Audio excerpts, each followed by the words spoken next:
the thought processes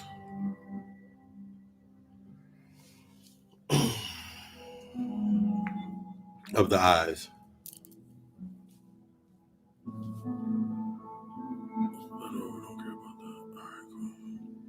The thought process of the eyes. Until we acknowledge the eyes, as you walking in, let me hit my enter button. Boom, boom, I share in the building, I share. Hit that right there. Wait, did I do it right? You didn't freeze, did you? Oh my God, you just froze like a motherfucker. Hello? Oh shit, no.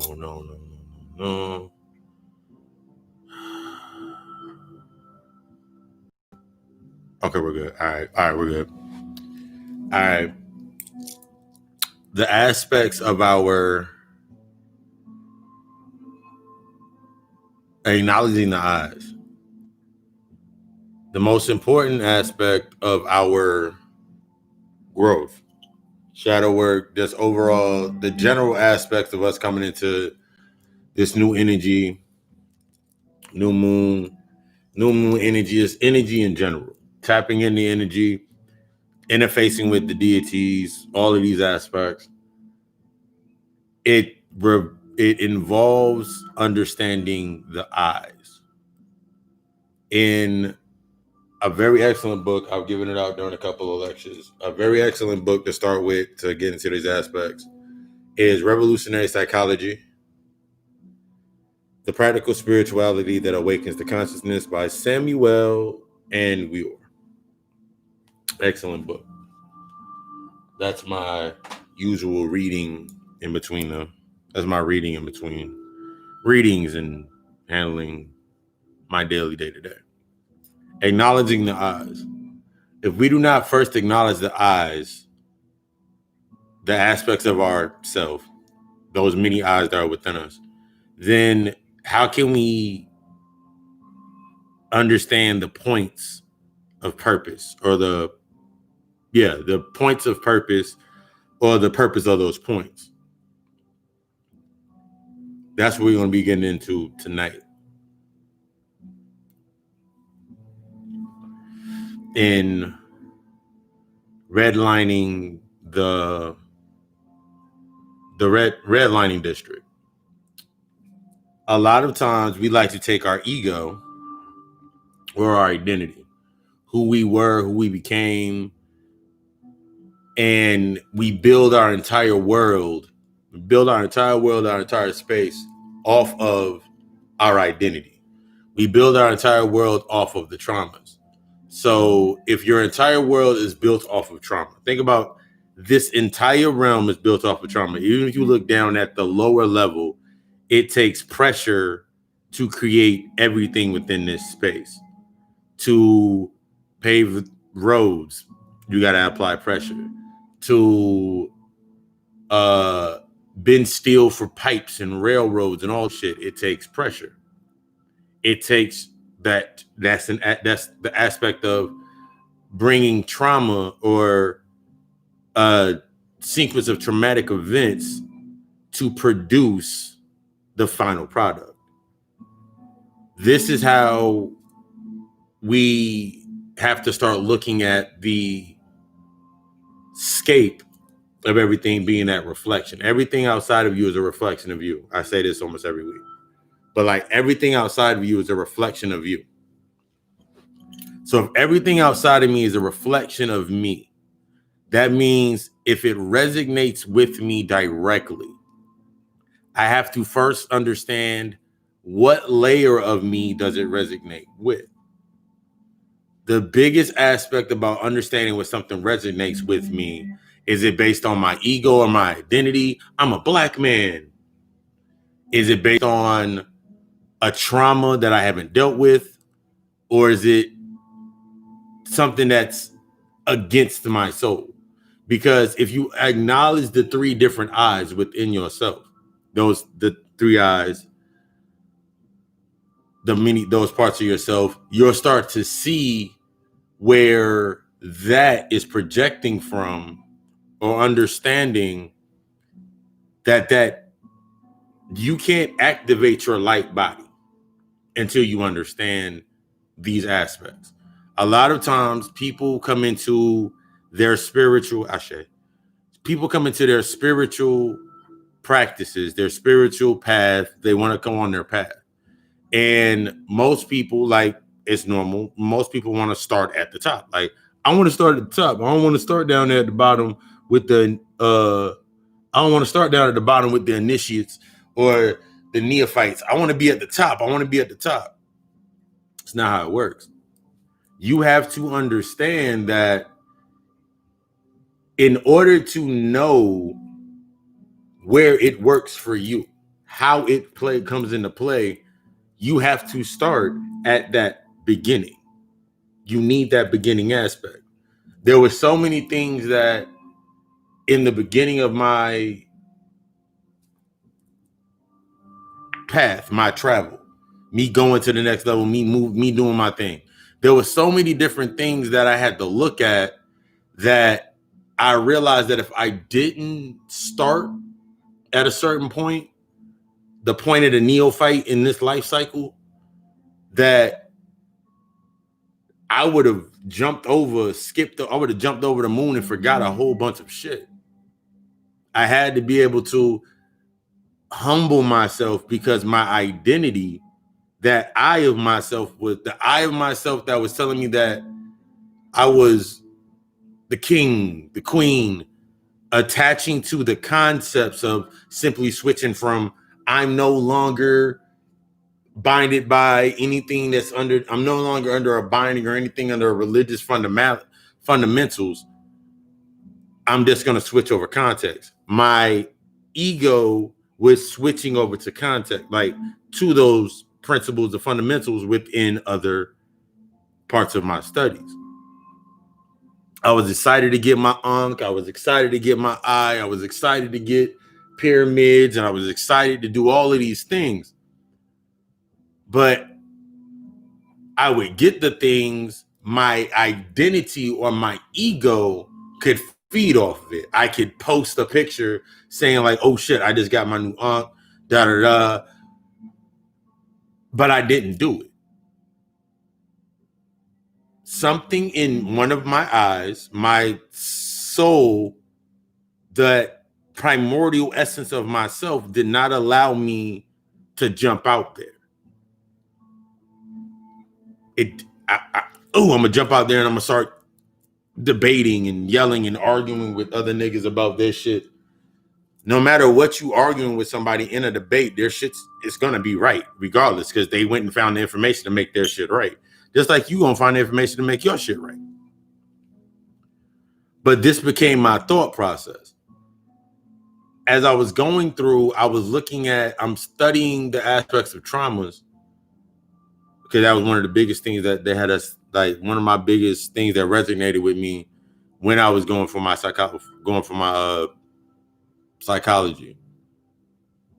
aspects. I was like, why does this resonate with me so hard?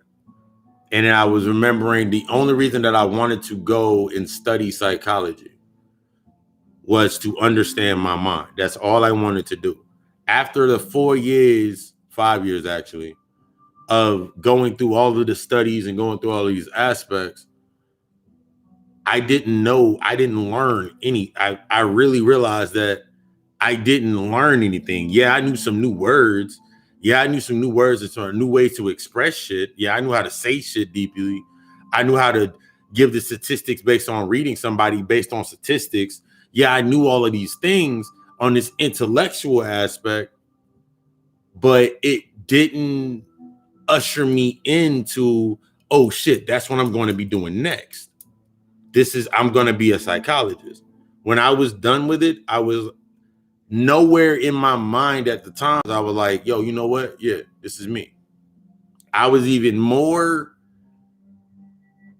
confused, for lack of a better term. I was more confused after that point than when I went in.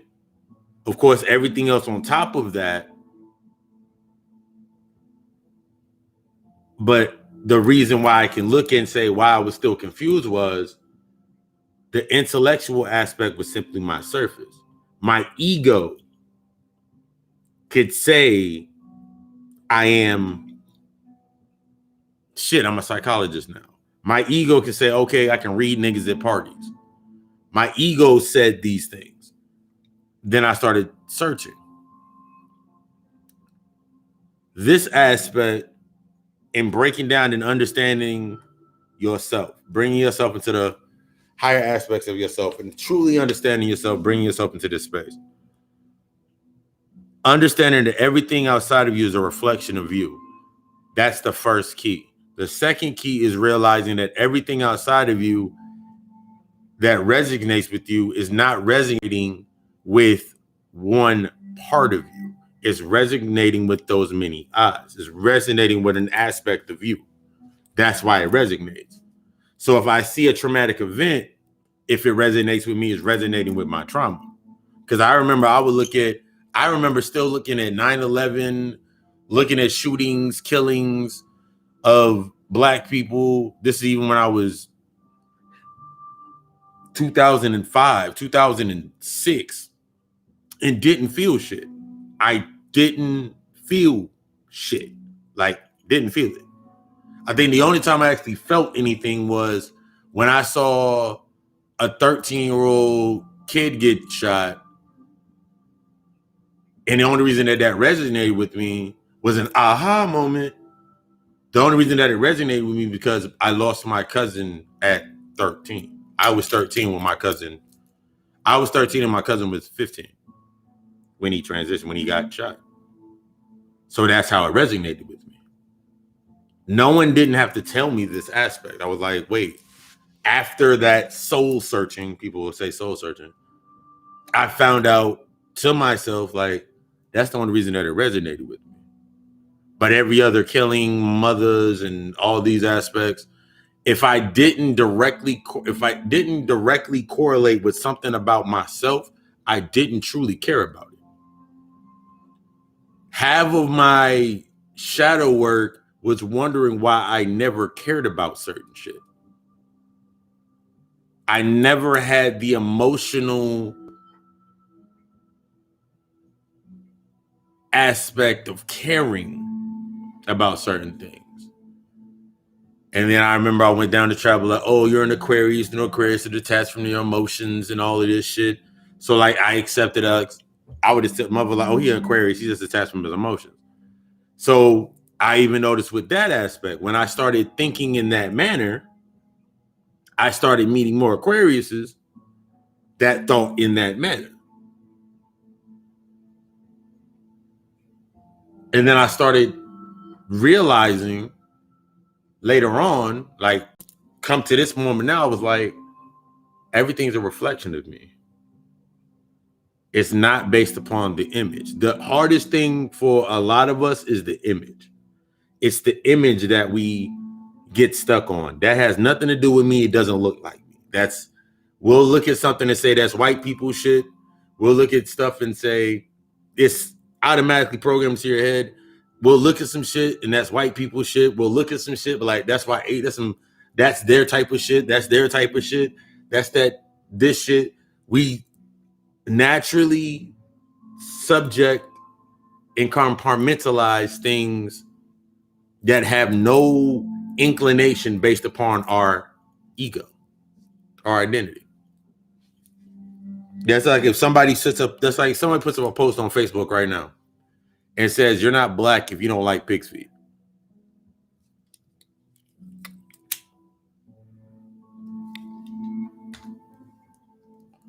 I would literally sit there and say to myself, well, I guess I'm not Black because I don't like pig's feet.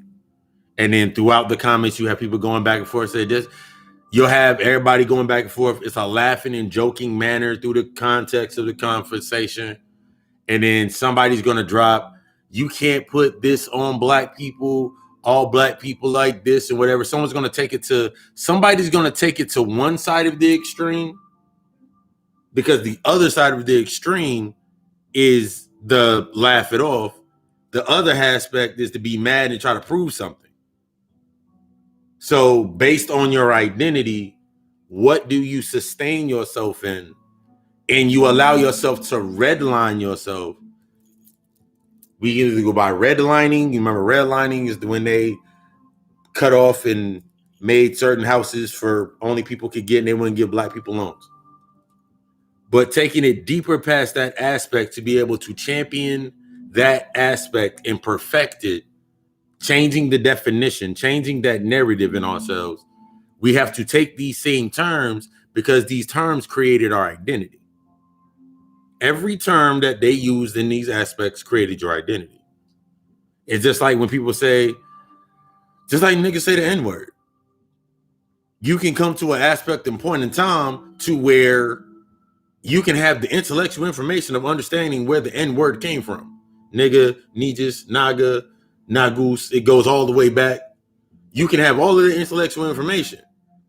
But if you still can be affected by somebody saying the word, white people still can't say that word. They earn the right to say that word, whatever it may be. You haven't done the work. You have not tapped in and done the work. It becomes in your favor. This is the main aspect of when you start tapping into yourself. You stop romanticizing, because that's what you're doing. That's what most people do. You will stop romanticizing the external aspects that are only the aspects to learn from. It's only a reflection of something within inside you. It's something that's broken within. It's something that is broken within inside of you. There's a switch that's been turned off, and there's a switch that's been turned on. You go into the aspects of genetics.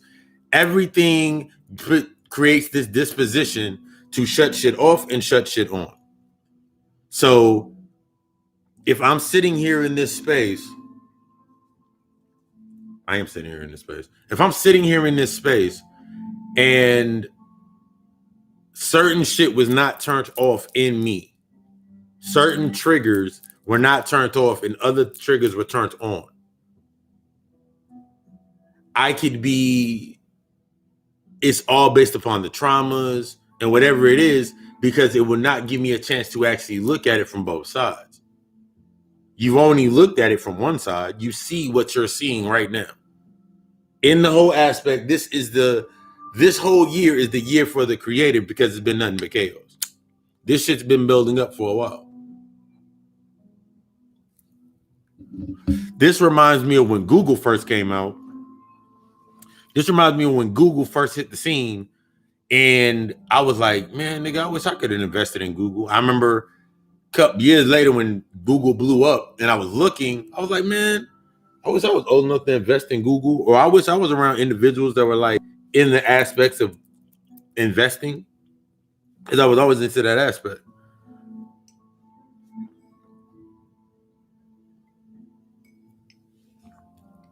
I was always into that thought process. But it was always based on an I part of me. If you're not acknowledging the I's within you, don't understand the points of everything being that very reflection of you. Think about this aspect. If you've ever studied the aspects about light body activation and putting light into another aspect, or you looked at anything with quantum physics or the aspects of the original light body being of the original spark, and then the second generation was created and it had everything that the first generation had, but it didn't have the spark. It was only a carbon copy. And then the third generation is created. It's created from the second generation, so it doesn't have the spark. And then so on and so forth. This is explaining your environment. This is explaining your exact environment. When you start applying the aspects of opening your mind past that narrative of your ego not letting you open your mind, you see you see the synonymous rhythm within everything being of everything. You see everything being everything. Because if I look at that same light module, the light body, the original light body, having the spark, and then the next generation and the next generation and the next generation, I can take that same story and look into the creation story of the red man, the yellow man, and the white man. 3 aspects, each one with the copies of whatever's from the first one. I can look back and see that. So if I can see this stream in front of me, these are my many eyes. The red man is, if I look at the black man being the original, we're just going to use black man in this context. We use the black man as the original, the creator, the creator. And I use the red man or the Indian man, Indian, Native American, whatever it may be. Indigenous. We'll use indigenous. Niggas like to get sensitive over that word. The indigenous man. And what were they crafted with? They were crafted with the aspects of understanding the land, surveying the land, using every part of the animal. Just think about that aspect. Hold that in your head. Using every aspect of using every part of the animal, the whole aspect, the whole pantheon of how they ushered in, using everything from the symbols, nature to these aspects. Those are direct copies from the original body of light. So then you go to the yellow man. The yellow man now copied from the red man. Now you have the yellow man. The yellow man came into the aspects of the technology. You think about, motherfuckers think about Asians having all the technology, PlayStations, all this shit. So they took on those aspects still within the spiritual practices. And then you come to, so if the original, this one has the aspects of the nature, this one has the aspects of the technology, what would this last aspect have? It would be devoid and only have the behaviors of the other class. That's just like when you look back at any conquering, whenever something is conquered, motherfuckers take that, whatever they can use, they take it their own. What they cannot use, they end up taking it and they make it evil. You think about the story of Set, you think about the gods, you think about the Titans, you think about any of these mythos, any of these aspects. This is what's been done over and over and over again. Boiling it down to the lowest aspect to refill with light. So now, if I look at my current space and I have this thought process in my mind that the white man's in charge and the white man's in control and the white man has all of these things, and then I'm looking like, okay, the white man got all this shit. Okay, cool.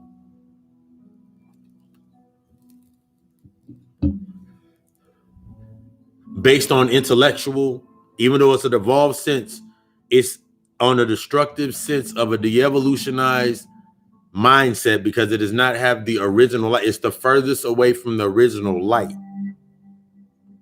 It's the furthest away from the original light. So everything it creates is going to be devoid of the original light.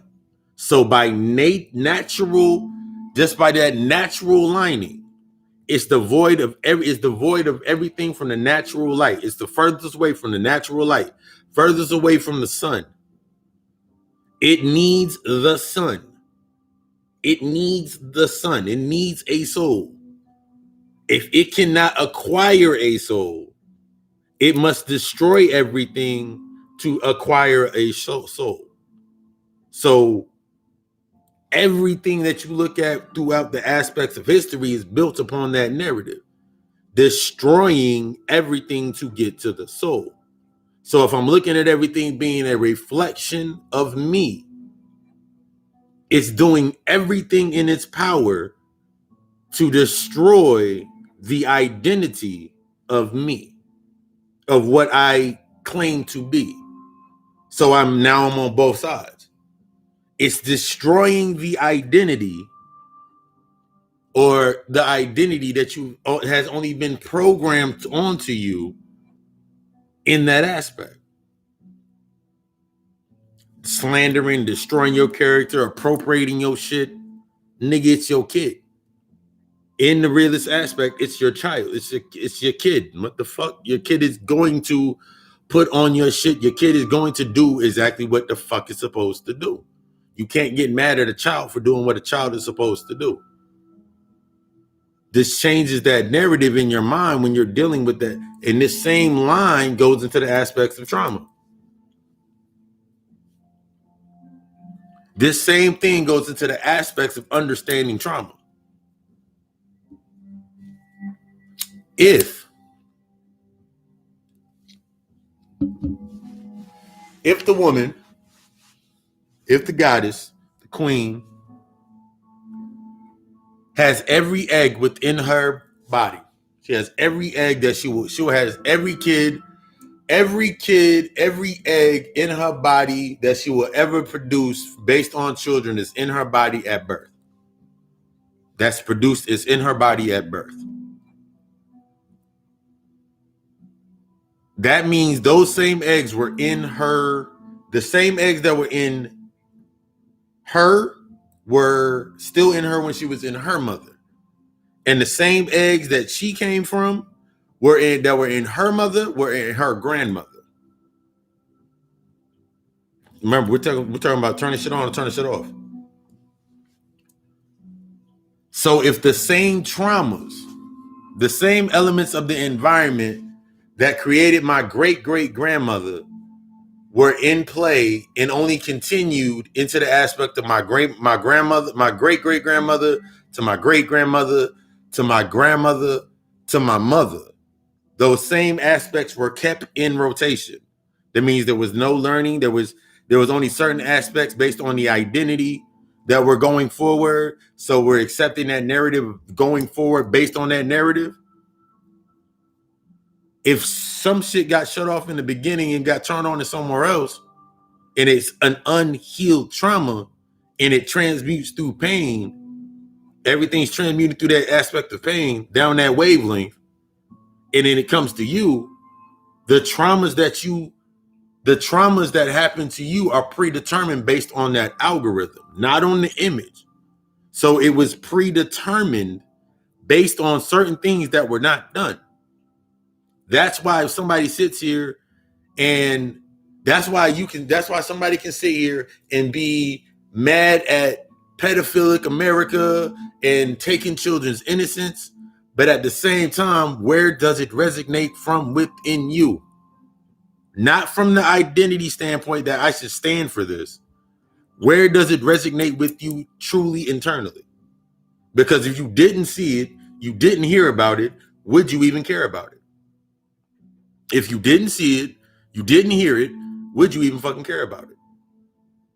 If you sat in your house and you worked from home and you didn't have a TV and all you did was work and read books and order your food, order Domino's and do takeout and whatever, let's just say there was Uber and Lyft, Uber Eats back there, and that's all you did, and you only came out the house to go grocery shopping, and you did that shit at night, and you didn't like motherfuckers seeing your face anyway, so you wore a mask anyway.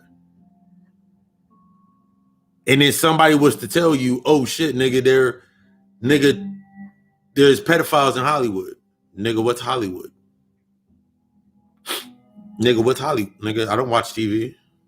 I think the last TV show that I watched was Mrs. Doubtfire. You just say some random shit. Would you really fucking care? Would it affect you? Would it resonate with you in any level of mindset other than based on identity? Could it be used as a program against you? Could it be used to distract you and keep you into a certain mindset? Could it? That's just like if somebody was, that's like on the other end of this spectrum, we'll use another example. That's like if somebody's saying, I could never be a slave. I could have never been a slave because I would have kicked some ass. You could never be a slave because you would kick some ass. Do you own a business? Do you own a company? Do you have promotion or own some type of brand? Or do you work for somebody? Questions that I would ask. Or do you work for somebody? Nah, man. Man, you know I work over at the McDonald's. Okay. So I remember you told me that story about your boss got on you for being late and told you you can't be late no more and kind of embarrassed you in front of the crew. What did you do? Man, you know, it's my job, man. Man, I gotta live, man. I gotta eat. Nigga, you would have got your ass whipped if you were a slave. Man, you can't say that shit to me, man. That's fucked up. That's fucked up. How is it fucked up? We have to stop romanticizing based upon our identity. Our ego naturally is going to search for everything to make this stay the fucking same. It's going to look for it. Why don't you have $1 million? I use this almost every week. Why don't you have $1 million? Why have you not acquired $1 million? You'll start on the outside aspects and be like, the white man would never allow us to have millions. The white man would never allow us to have land. The white man this, the white man this, the white man that. And then you'll have that conversation with others. Man, I can't have $1 million. I have friends and family members come out the woodwork.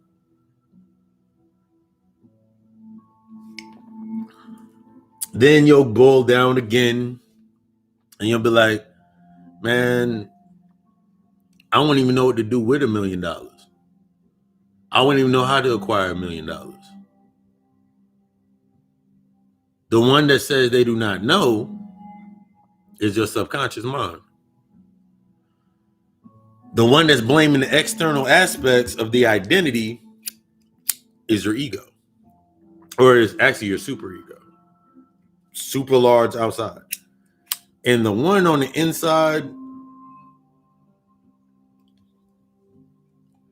that made up a whole other bunch of excuses, that's your other ego. That's your ego. Your ID, ego, and how they were created. When you constantly romanticize the trauma, and how niggas romanticize the trauma is saying, yeah, I'm from the hood and I'm from the streets and you can't take me out the hood and the hood love me and all of these cliche narratives. That's how you sustain where you're at. Because if you change anything about yourself or do any real work about yourself, would you still be what you said you were? Or would you become something else? On the surface level, people will sit there and put into their minds. On the surface level, this is what you get when you have people running around. This is what happens when you have people actually running around speaking into a term of I am whatever deity it may be. I am Oshun. I am Oya. I am Alegba. I am this, or I go to this. They're speaking based on the I or their identity. They're speaking based on their ego. Because in that same sentence, on the next day when something bad happens, they'll go right back to being John or Jamie. They'll go right back to being John or Jamie when some shit goes down where they cannot control it. I thought, wait, whoa. I thought you was the mighty Obatala. I thought you was the mighty Oshun. I thought you was Kali. I thought you was this. I thought you was this. I saw your long ass name. I thought you were this. Your reality sets in. Because their ego has to go search for what makes them Obatala. Their ego has to go search for what makes them what they are. My ego that has now been killed, brought back to life, and is now neutralized would have to go look for what makes me Lucifer. What makes me accept the Lucifer, Lord Shiva, Baron Samni? What in me is a part of these archetypes? How are these archetypes resonating with me? How can I use these archetypes and interface with this energy to where it's programmed into my subconscious to where all three of my eyes are in unison and I can say we are legion, we are many. Are they all in alignment? How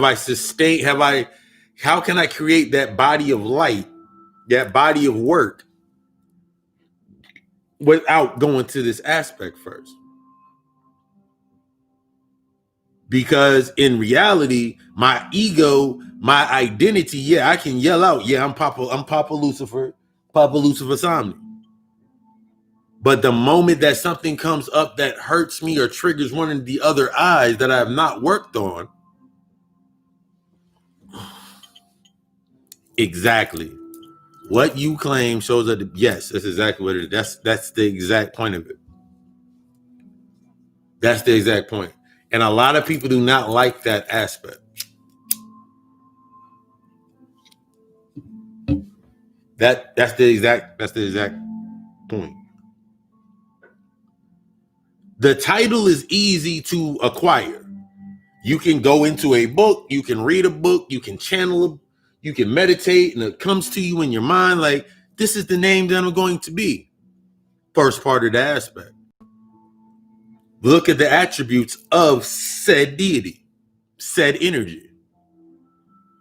What parts of you champion this part and what parts of you fall short of this aspect?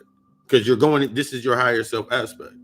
What parts of these things are within that you got to work on and you really got to look at the work on to step outside to be within that aspect of character? Because it sounds good because we've always wanted to be the aspect of being a character. I want to be Michael Jordan when I grow up. I want to be Kobe when I grow up. I want to be like LeBron James when I grow up and all of this shit. But when it comes down to the actual work, to the challenges to be like that in your own space, remember, we're going away from the aspect of the image, because the image is you. I cannot tell somebody, I would not expect anybody to say, okay, cool, Lord Shiva's heavy in your chart. Here are the aspects. You should study things about Lord Shiva. I do not expect this motherfucker to go paint themselves blue. I do not expect somebody that I tell, I'm thinking of the charts that I've done this week, last week, this week. Whatever character I say, I'm not going to go paint a fucking skull on your face.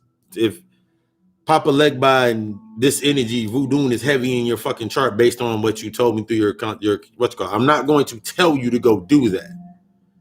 That is only going to sustain the aspects of the ego or the identity. Now you can walk around and say it a bunch of times, but since you have not learned how to, even in doing that, even in becoming the character, literally cosplaying it up, you have not learned the lines, the backstory to your character. This is what I have people redlining the aspects of their identity and having a fetish for what they would say that would do. It's similar to, if anybody's ever seen the Batman cartoon, the older one, the first one that came, second one. It was actually the second one. The Batman aspect, and the nigga that had the puppet on his hand, and the puppet would say everything that he couldn't say. That's basically what you will start doing if you're not doing the internal work that you need to do. You're simply going to be the aspects of the character. You're going to use the character to make this aspect, and you'll accept, and what people usually accept are the lower aspects of every deity. Every deity has a lower aspect and a higher aspect. Every deity has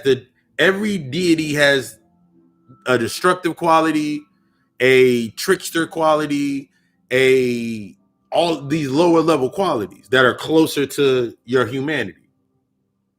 You have to learn those aspects just like they interface and line up with the planets or the chart. You look inside of your chart and you see these aspects. This is where that real work comes in. In that aspect of that real work, you got so used to everything you got based on the trauma. So the first thing that you got to admit to yourself is that you got everything based upon the trauma. That's the first thing, one of the first things that you got to admit to yourself. I got what I have now around me based upon the trauma. Everything that came out of that trauma initiated me into this space. I got my house, I got my car, I got my kids, I got my family, I got everything that I got based upon the trauma. Hell, you came here based upon the trauma. What was your first initial trauma? Your birth. That was a traumatic event. How did you were conceived is based on a trauma, a traumatic event, not based on good or bad. We're talking about positive and negative. It was a positive, negative. It was a positive traumatic event that happened to the body between your mom and your pops getting together. And that was the first aspect, the first trauma that initiated you to this level. The first pressure that led you to this level. So to deny your traumas is to deny, in truth, your actual birthing or your death here. Your ending into the God realm. Your ending coming from that space, coming from that astral level. Some haven't even, this is for some, have come down here with a specific aspect and thing to do. Some have come down here with a specific task and knew when to wake up and knew what it was about to be about, and they knew what they were supposed to be doing. Others fought it, kept cycling, kept cycling, kept cycling, kept missing points, kept not understanding something. Whatever it may be, how you came into the fruition of being in your physical body right now, it was based upon that original trauma. So if I don't acknowledge if I'm not acknowledging my traumas, I'm not acknowledging my birth or my initiation into the next learning module or the next learning center for myself. This is your training ground. It becomes you become separated from the aspects of your true self the longer that you fight this process. The longer that you fight admitting this to yourself, accepting this aspect to yourself, and speaking on it. It's not about speaking on it. It's not, and I'm not saying there's a difference between speaking on it and talking about it. Big ass difference between speaking on it and talking about it. Talking about it leads to the aspect of, okay, when I was 3, my cousin threw me down the stairs. And every day my cousin threw me downstairs. And I'm hurt and I'm in pain.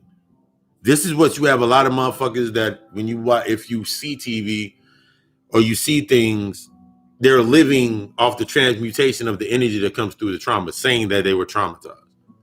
So gonna paint out a picture based on trauma. If a 6-year-old girl or boy was sexually assaulted when they were 4,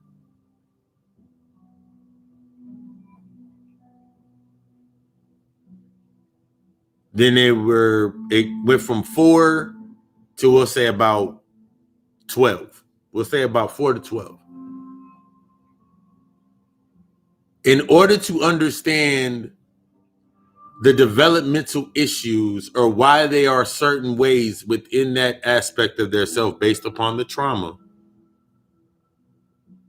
we must first look at the developmental features based on that level, based on when it started. This is what I have to do as a psychoanalysis when I do psychoanalysis.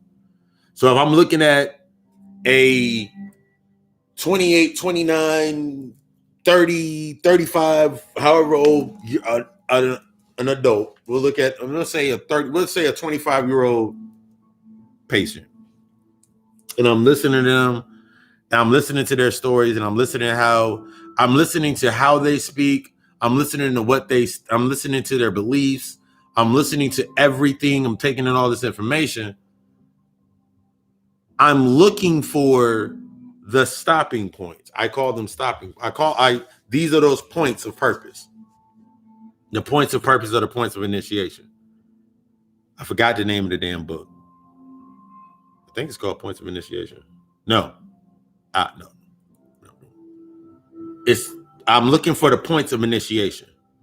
Those the developmental aspects within a 5-year-old.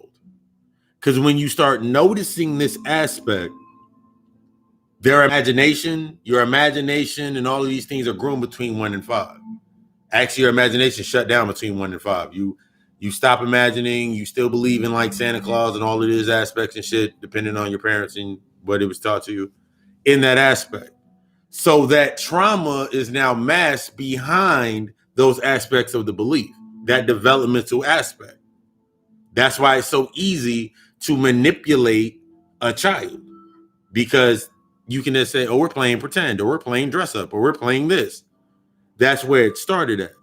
So now I'm looking at their narrative now when they're 25 and how they act and how they imagine things and how they see things.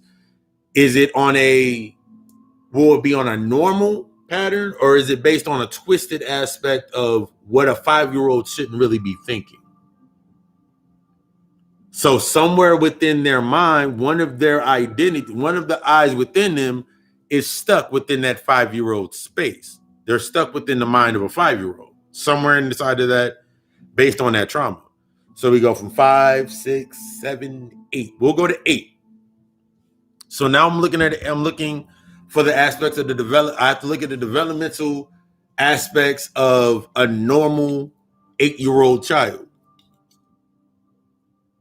Somewhere within inside them again is stifled within the aspects of an 8-year-old. So when we go all the way up to this 25-year-old woman, 25-year-old man, based on whatever trauma happened back here, after all of that is taken care of, to understand these points of where that body of light was created for them to become who they are now, the body of light with the void of the soul is simply just another copy of another copy. That's the first fucking layer. Those are the rejected aspects. Those points. The purpose of those points are the rejected aspects of that person. Those are rejected aspects of you. That's just the first layer. And for a lot of people, they only take care of that first layer. They only take care of that surface layer. They unlock it. They're aware that it was there, but now they don't know what to do next with it. This is one of the things I rarely get irritated, but this is one of the things that irritates me to this will irritate even the strongest of fucking titans. It will irritate the shit out of me.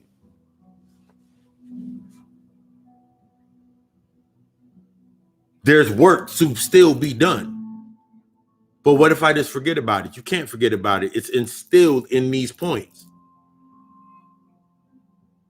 So what if I just do this, or what about what's next and what? It's instilled in these points. That's just the first layer. Now that we have acknowledged these points in the first layer and why you are the way you are, and that breakdown that's happened through that psychoanalysis, now we have to go back further to get the history of your family. We got to get the history of your mother, your father. Tell me about your mother. Tell me about your father. Tell me about the man that raised you or the woman that raised you. Tell me about this. Let's get these aspects in the point. Tell me a story about your grandmother. I'm one of the ones that say, tell me a story about your grandmother. Tell me a story about your grandmother. Tell me a story about this, this, and this. What I'm now trying to initiate within the consciousness of the mind, what I'm now trying to initiate within the mind is the causes I'm trying to establish the original causes. I'm trying to establish the connection between the original causes and that new effect, because that what happened within that space is based. That's an effect. So how you're acting now is now the cause. That you're acting based. You're now, because all of these things happen through these effects of what happened throughout the life. It created a new set of effects. It created a new set of causes and effects, triggers going on and off, to this 25-year-old you that is now creating new effects based on the causes that they have not yet dealt with. So now I got to go back to this aspect. Got to go deeper in. This is the deeper aspects of that shadow work. But if you think about your identity, so you first have to acknowledge that your identity is the one that's acting out these things, acting out based on these things. That first label, those points of purpose, those are the things that your other identity, your other I of yourself is now fostering how that identity acts. And then your soul, your true self is why you're acting out against it. That's the outburst. That's the outcry. That's the original energy source. But if all of these things have not been dealt with, these layers have not been removed, these filters have not been removed from around that energy source, that light becomes dim. So now that you're living based upon the trauma, you have now initiate within yourself those conduits to live within that trauma. So you romanticize the trauma. You connect to motherfuckers based on, yeah, my man used to hit me upside my head too. My dad was a drunk too. You start initiating based upon the traumas, because in your mind, your identity is everybody goes through this. And on the other side, that other eye view is like, I'm the only one that goes through this. And then that deeper aspect of you is like, when the fuck y'all about to get over this? Your true you is like, when the fuck we don't get over this? And when that energy erupts to the surface, it comes out through those filters. So if I've always been in this aspect of being sad, being sad, upset, overly happy, overly sexual, whatever it is, where do you think that energy is coming from? It's coming from the direct source. That's why it feels good to do it. So when we start thinking about the psychopath and the rapist and all of these aspects, they're coming from a narrative built based upon the refracted aspect of the light created within that space and that environment. This is how you get deeply into the understanding. Everything outside you is a reflection of you as a collective. If every black person right now if I were to say, yo, I have a challenge, we are all going to meditate at the same time in your time zone on this day, this night, this month, under this moon. We all going to sit outside. We're all going to listen to the same binaural beat or the same music, and we're all going to meditate. We're all going to think about the same exact fucking thing. That's just something simple. We're going to say that it's going to be hot all winter. Everybody's mind is on hot all winter. It will become hot all winter because of that collective singular thought. The only thing that will the only fluctuations that will happen within that is based on the mindsets of each person, of each black person that's within that came into that. Somebody saying they don't like it to be hot. Someone saying they don't like it to be cold. Somebody saying this. Those are the fluctuations within those points of that purpose. So this ideal that unity is that key, that is not the fucking case. The unity on the collective has to be based upon the aspects of the motherfuckers that are supposed to be at that space.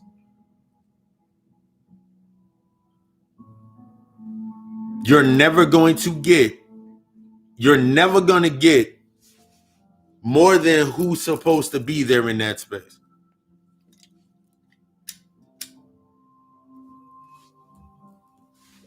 Because in simple factor, if that was the case, we already be there. Nah, man, it's because they lost and they did this and man, they lost and our people lost and they still believe in the Bible and they still believe in this and they doing this. If that was the fucking case, that was the case. What about the reflection, the direct reflection of when you're looking at the multiple sexes, like 34, 35 sects of Christianity, Catholicism, is all of these aspects is multiple sects of these things. In reflection, when you're looking at the conscious community, why we got Power Rangers on one side and why we got Kemites on the other side, even within the Power Rangers of the Hebrew Israelites, there's like 50 million different sects of the Hebrew Israelites. There's different sects within the Kemetic communities.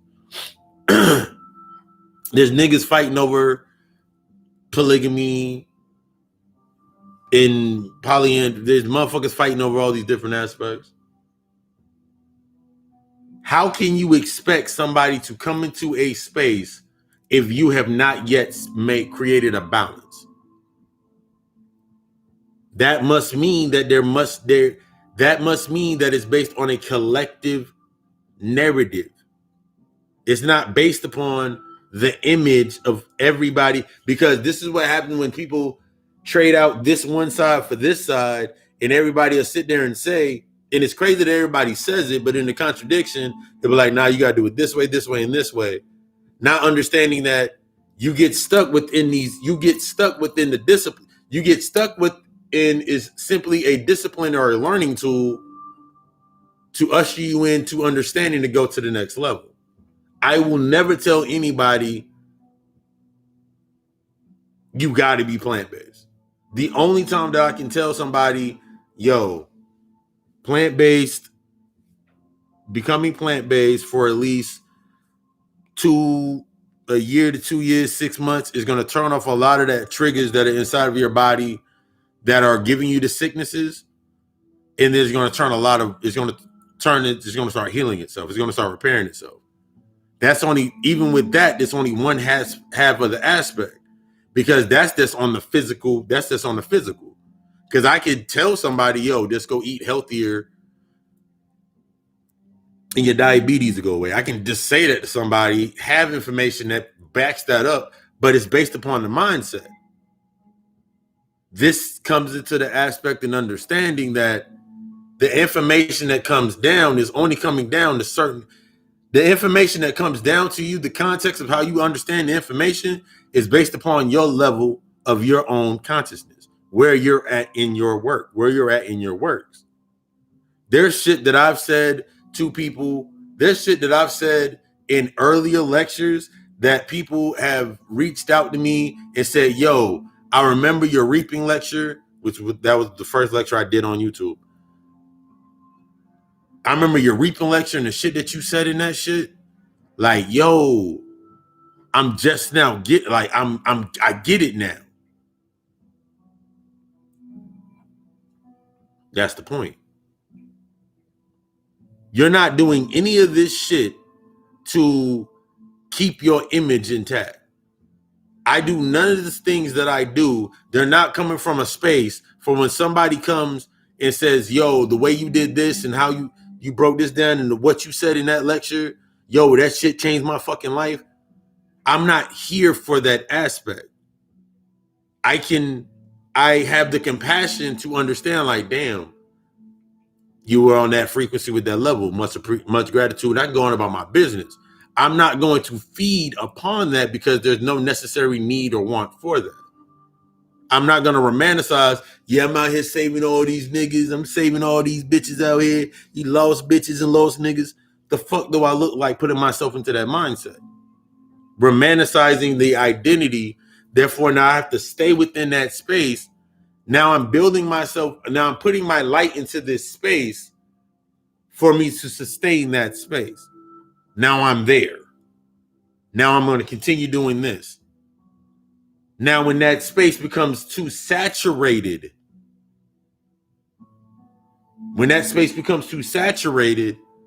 and I'm not getting what I used to get out of it, I have to create another conflict to bring energy into that space. That's in a direct correlation of the reflection of everything outside of you. Everything from my contact list to the people I deal with on a daily basis, the people that I talk to on a daily basis, business-wise, whatever wise, what it is, even if we're discussing going back and forth about issues, it's from a different space. It's like, oh, damn, I didn't think about doing that. I did. I didn't think about doing this. There's an instant solution. It's an almost instantaneous gnosis of solutions. As opposed to my old phone list, I could look at my own phone list, and if I needed a ride somewhere at a point in time, I'd be sitting there fucked the hell up. Because I have to go through 10 of 70 contacts, and I have to go through 30 of them before I can get a ride. That's why they give you a favorites list on your so you got the favorites list on your phone, a speed dial on your phone. These are the aspects in there. These are the points of purpose to help you sustain this level. These are the points of purpose that help you sustain where you're at right now. Those are the points of purpose. Whenever we're thinking, people want to think on this grand, immaculate scheme that this is happening and they're doing this and watch out for this and pay attention for this based on like this fear-based narrative. When I'm thinking about, oh shit, nigga, it's summer equinox, spring equinox, whatever it may be. I know they're going to try to do something. Let me get some reverse candles and switch that around for myself and get that energy. I've done that so many times in my mind. I've done that so many times that now I just do that shit naturally. I'm always in the space to get what I need to get out of this space. You no longer go into this space. Like the day I went to my regular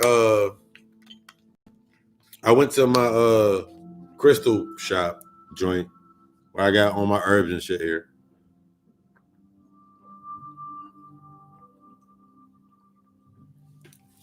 I have a apple crate where they got my pineapple coconut water. I used to get mango, but they were out of coconut. Usually I get mango, but they were out of mango. And I'm sitting in there, and damn, I forgot the name of the fucking herb. The root herb. And it was hanging. I walked in, I was standing there, and I was like, ooh. And right there within that space, I was transported back to my grandmother's house when I was in Bayamo in Puerto Rico. I was like, oh my God. And like, she had the owner shop had it just hanging up around, and she told me the story, like all this stuff told us the story about the herbs and the water, and like it wasn't a good season because it's supposed to get dry, it's supposed to get really a lot of water, doesn't need a lot of water. But I'm sitting there the entire time like I'm like in La La Land to everybody else. If I was like in a normal place, I'm in La La Land because I didn't transport it myself to my grandmother's house. Right before that aspect, before going to the crystal shop, I went to this other place for some other candles. That's where I got my African herb candles and other stuff. And I went and got candy, candy gold coins. I went and got my little eye monster. This is Frederick. He's been with us all night. Before I even got to the shop. And the store that I went to is it's a Spanish supermarket here. They got all the and candles. Synchronicity for me was when I went in there, she was laughing. She was like, yeah, you really doesn't really grow here. It usually grows in like the warmer climates. I was like, yeah, like Puerto Rico and Mexico and in the desert. She was like, yeah. I was like, yeah. That was my synchronicity to get that because I was already within another space that led me to that space. I didn't have to overthink it. I didn't have to overthink or put myself in a position of like, oh my God, maybe I shouldn't get this or maybe I shouldn't do this. I was already within the environment. That trauma forced her to cut that.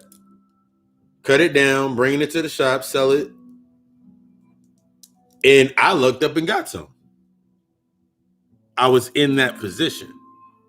Based on that, this is an aspect of feeding from the trauma, feeding from a traumatic event, or feeding from it, not based upon being, I feel bad for doing this and I feel good for doing that, or making that choice, or caring because I truly cared less. How it got there, I got some. But my compassion to listen to her story, tell me what happened. We shared the moment. She's a grandmother. I was talking about my grandmother. Shared the moment and went on about my business. When you get stuck within that aspect of yourself of staying too long within a moment, staying too long within conduits that are based upon the trauma, you've gotten so used to the trauma. You're so used to what you're getting from the trauma. That's like if somebody called me right now and they always need $20. Every other fucking Friday, they need $20, for an example. And the 15th fucking time I said, nigga, I ain't got the $20. The only thing that's going to happen is, man, you always got the 20. I don't have it this time. Man, I really needed that 20. I ain't got it this time. The only thing they're going to be able to do is start arguing their point, and I can get upset and be like, man, look, I ain't got the fucking 20. Or I can be like, I don't have it this time. You think you'll have it next week? They're going to come up with a whole bargaining system, a whole aspect of, man, you know, I'm going through some things. My baby mother did this, and this happened to me over here, and you know what's going on. Nigga, you need $20 every Friday. So you mean to tell me that all of your money goes away and you always need just $20? It's like caring gives you that blind side of accepting the aspects of the trauma. Like you just accept what happened. Yo, my mans ain't never got no money. It's like if I look back at, you look at like TV shows, old sitcoms where the wife was like, don't give him any money. Wife would be like, don't give him any money. Don't give him any money. Man, that's my man's. And he was there back in, I know, who was back there in high school when those kids behind the school gave you the wedding and tried to hang you up on the flagpole, and he came and saved you, and you owed him ever since. This is the aspect of you being stuck within that trauma. This is the aspect of you being stuck based upon not healing yourself. Getting over that narrative, getting over that aspect or that point that happened in that time that you have now been trapped in. All of your energy has now been focused from this aspect that you may be physically grown. You can be 40, 50, 60 years old, however old you may be, but these niggas out here still acting like they're 5, 6. There's chicks out here still acting in that narrative of the 12-year-old and the 13-year-old preteen mindset. They're still stuck within that mindset. Ooh, that shit gave me a charge. They're still stuck within that mindset, within that mind frame. They're still stuck within feeding from that aspect of that trauma. Everything that they're doing is transmuting through that aspect of pain. They haven't even got to the acknowledging it part, let alone getting to the part of understanding how it came into being. So if they haven't came to the acknowledging of that, how can you give this person the information of, man, we just got to give them the stuff, keep drilling that knowledge into their head and keep telling them Jesus ain't real and keep telling them this and keep telling them that? In order to get something, give something. When you give something, you automatically get something. You cannot get something without giving something first. That's like the first fucking rule of when you're doing conjuring or any type of magic. You have to give something in order to receive something. There must be life. In order to have life, there must be death. In order for there to be an end, there must be a beginning. In order for there to be a middle, there has to be a beginning. The natural orderance of things down at this level in this space, in this inherently flawed space. It's not a continuum. It's a continuum of inherent flaws over and over again. When you get trapped within that aspect of this inherent flaw, that inherent fucking trauma, you're going to do everything through that fucking trauma. You're going to approach everything from how you learn, how you act, how you think, how you grow. Everything that you're going to do is going to be based upon that aspect of that point of purpose of the original fucking trauma that happened to you. That's your first. That's the first point that's the first point that you got to realize first is how does it resonate with the many eyes that are within you? How does it affect you? How does it phase you on that truly aspect of the truest internal personal level?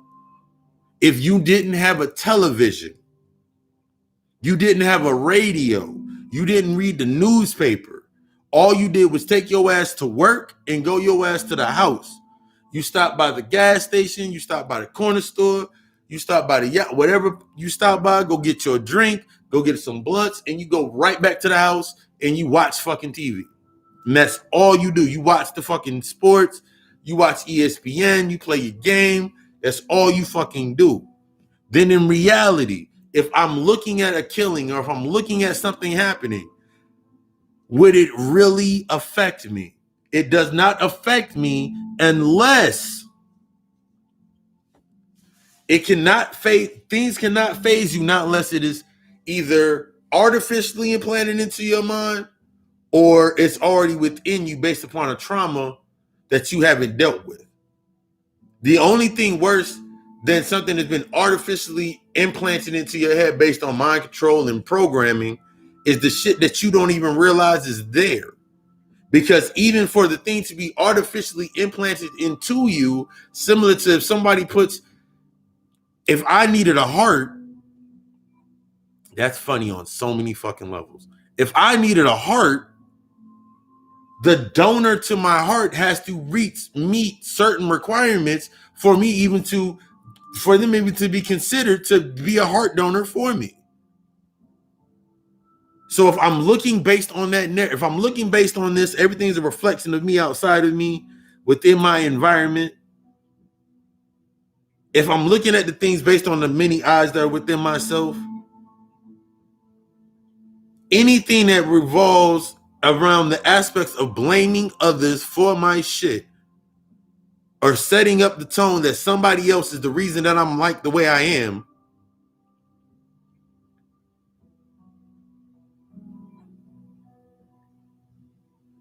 what have I really accepted? Now I'm going to romanticize this aspect in my mind. I'm going to romanticize living through the trauma, getting what I'm getting through the trauma. I'm going to romanticize this as I'm romanticizing my days of struggle. So since I'm romanticizing my days of struggle,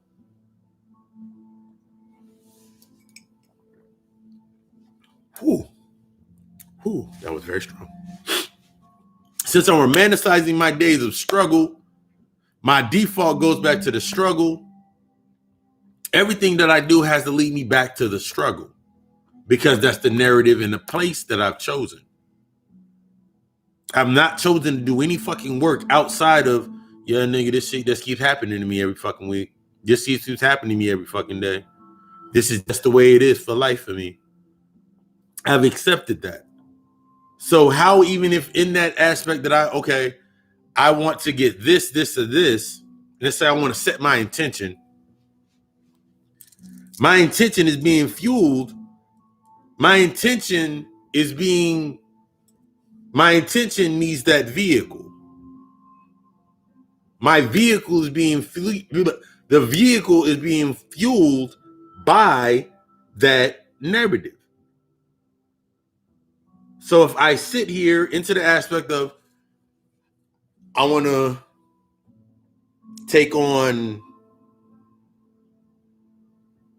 the Lucifer archetype of energy, of Shiva, any aspect of these energies, I'll never achieve that test because what it's bringing up that becomes the obstacles that are within my challenges of me becoming the perfected aspect of myself within that context. The things that are coming up, I'm looking for it to be something other than what I'm seeing. I'm literally going to be looking for it to be something out of a fucking movie rather than, because I can't accept anything that's come. I can't even accept anything that came as an aspect based upon my struggle. So the issues that happen with my mother and my mom and my pops, I won't even start dealing with because I'm too busy and fixated on nigga, that shit ain't me. I'm Lucifer, I'm Shiva, I'm whatever it may be.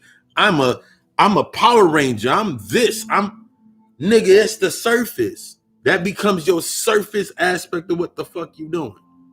So now everything that now matriculates from that fear, because you're actually you're now emulating your aspects of fear. You build the fear, you build the hate, you build the envy, you build the distrust, you build the disarray, you build these conduits that fit so you can stay this image. Not realizing that these images that you're creating are being fed by the traumas that you haven't dealt with. You deal with the trauma, that shit doesn't make sense anymore. You deal with the traumas inside of you that have been broken down from breaking the generational curses and breaking away from, when I say generational curses, I'm not talking about the motherfuckers that are related to you that are still living within the aspect of what the curses are giving to them. Even though it may be negative to you now, it's still positive to them because it gives them a sense of not responsibility or no control or wherever it may be. On this other end of that aspect, it's only, you're not in relation to it. So you get stuck. People will literally get stuck in the, man, but that's my family. Your family is not your fucking family. Take it from the scene, I forgot what episode it is in Hannibal Lecter, the Hannibal Netflix show. Your family is not your family. You must create your own family. Crazy ass psycho white woman said you got to create your own family. You're creating the alignment to your true family. Everything that aspect, everything that was related to you based upon the trauma, what are they getting based on it that you're no longer getting from it? The same thing goes into the other aspects of the eyes, that when you start actually doing the fucking work and certain shit don't excite you anymore. Is it not exciting you based upon, is it not exciting you based on your identity and black people should boycott? This is where motherfuckers come into the dumb shit when they're like, okay, let's boycott football and let's boycott Gucci and let's black out our screens on fucking Instagram and let's black out our fucking screens on fucking Facebook and let's black out our screens and show our solidarity and not using their shit. Nigga, the shit's fucking free. It don't matter if you don't use it for a fucking day. It's free. They get paid off of fucking ads. They don't need your fucking shit. They get paid off fucking ads. So what you really should be paying attention to, what you're trying to shut down is simply a byproduct. You have to come to the source. They get paid off of ads. So they don't need you to look on your Facebook. The ad gonna run on on Facebook regardless. Somebody is going to be looking on their Facebook and an ad's going to pop up. Somebody's going to go on overstock.com, look at a patio set, and then on their Facebook feed, they're going to have 70 fucking ads and 70 fucking ads from Wish, Overstock. What the fuck's the other one? Wish, Overstock. What's the other one? The one that's in trouble right now with the pedophile ring type shit. What is that? Vanity. Not Vanity Fair. Whichever that one is, nigga, that's the byproduct.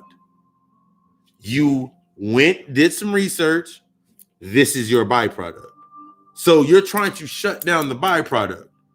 What good will it take you? It makes your identity and your emotions. Yeah, wait for it. There it is. I don't know why the fuck I said. What the fuck did I say? I don't even know what the hell I just said. I said something to start with a Y. But that sets your mindset into that space of you're only serving your fucking identity. You're only serving your fucking ego. It sounds good to come out of your mouth saying, I did this.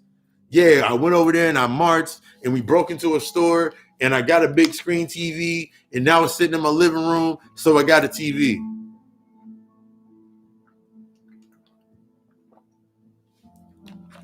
You got to accept within your fucking self that at a point in time, you already said you wanted a TV. That's simply plain. You wanted a TV any fucking way. You have to accept the aspects of which your intention is going to be, that vehicle that is moving your intention. What is it being fueled by? If your intentions are being fueled by the original narrative of struggle and you've been oppressed and you've been shut down, then when the chaos erupts about you being in struggle or oppressed or some injustice, that's when you're going to get your shit.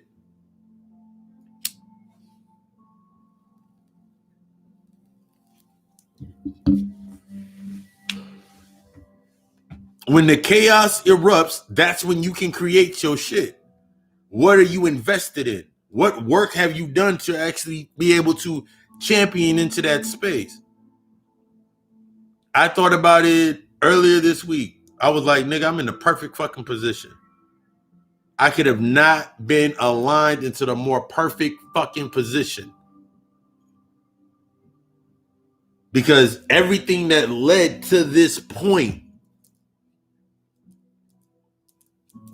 everything that led to this point was the kinetic energy that put me into this force, into this space.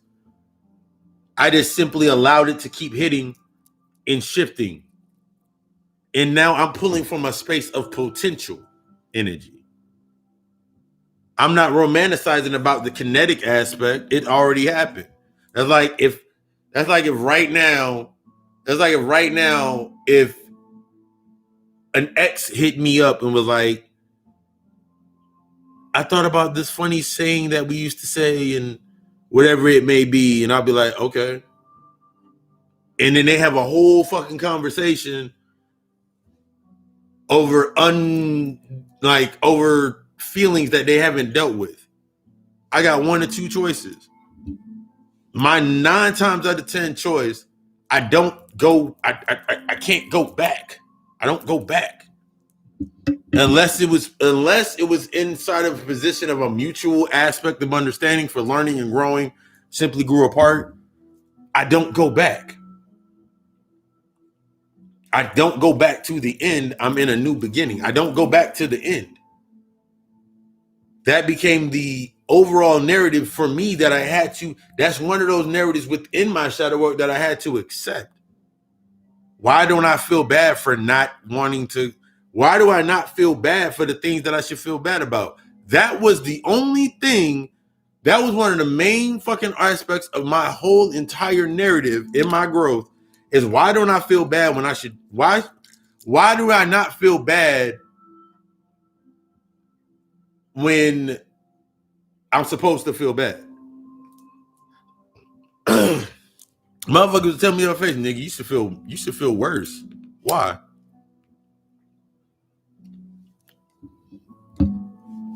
While I was in that space, everything that came within that space came from in that space. To feel anything based on caring is an aspect of taking an ownership. It's like a negative backlash of taking ownership. You own something. I don't own anybody's emotions. I don't own your happiness. I can't own your sorrow. I can't own your pain. This is the aspect of when you give your power freely a fucking way. Nobody can own your power. You only can freely give it away based on the perception of thinking that they own your power. They can own their perception in the way that they manipulate your emotion, the way they manipulate your fucking light. Because all they understand on that lower aspect of light They only understand how to manipulate this light to keep it existing. This light been burnt out for a long fucking time. The only way this light still exists, this light body still exists, is because you keep putting your light into that body. You keep literally, motherfuckers are reading whole books on light body activation, astral projection, light body activation, astral projection, telekinesis, all of these psychic abilities. The key to all your fucking psychic abilities will be locked behind the last body of light that you created. It's locked behind the last body of light that your ass fucking created. That's why it don't work the way you say it's supposed to work. That's why you ain't getting what you're supposed to get. Because you're locking your light into the last. So you haven't learned how to unlock the cipher or those ciphers that now collect your energy because you're saying that it's above you. The shit that you ain't worked on. Those ciphers are collecting your light. So it don't matter how much energy you pull down, you have created all of these other ciphers, which are the reflections of when you think about the Kabbalah or you think about the Quiloth, you think about the Kabbalah, the tree of life with all the ciphers on it. How does that shit light up? Based on that's based on the tree of light, the knowledge behind it. That's the plug, that's the roots, that's the source of the light, of how that light reflects into these circles. So if I got all these lights into these circles, and I'm like, what would I look like as a white man? Because this is how I've thought about it when I thought about, this is what I thought, this is how I broke down the aspects of the creation of the white man and understanding the Genesis story and understanding we make man in our image and all these aspects, started breaking down these mythos, and that shit just kept clicking. It just kept clicking. It just kept hitting. I was like, oh, that shit does make sense. Because I was like, what would I look like as a white man? What would I look like as an Asian? What would I look like as this? Why would I look like as this? What would I look like this? One of the most simplest ways to understand that aspect is what would I look like as this, is like the reflection. This shit, that's hit. That shit was crazy. That's that gnosis online. Look at the aspects of you fucking getting mad when a nigga get mad of a queen not wearing, beloved queen, goddess Nefertiri. Why don't you wear your natural hair? Why won't you put on that white man's manufactured aspect? Wait.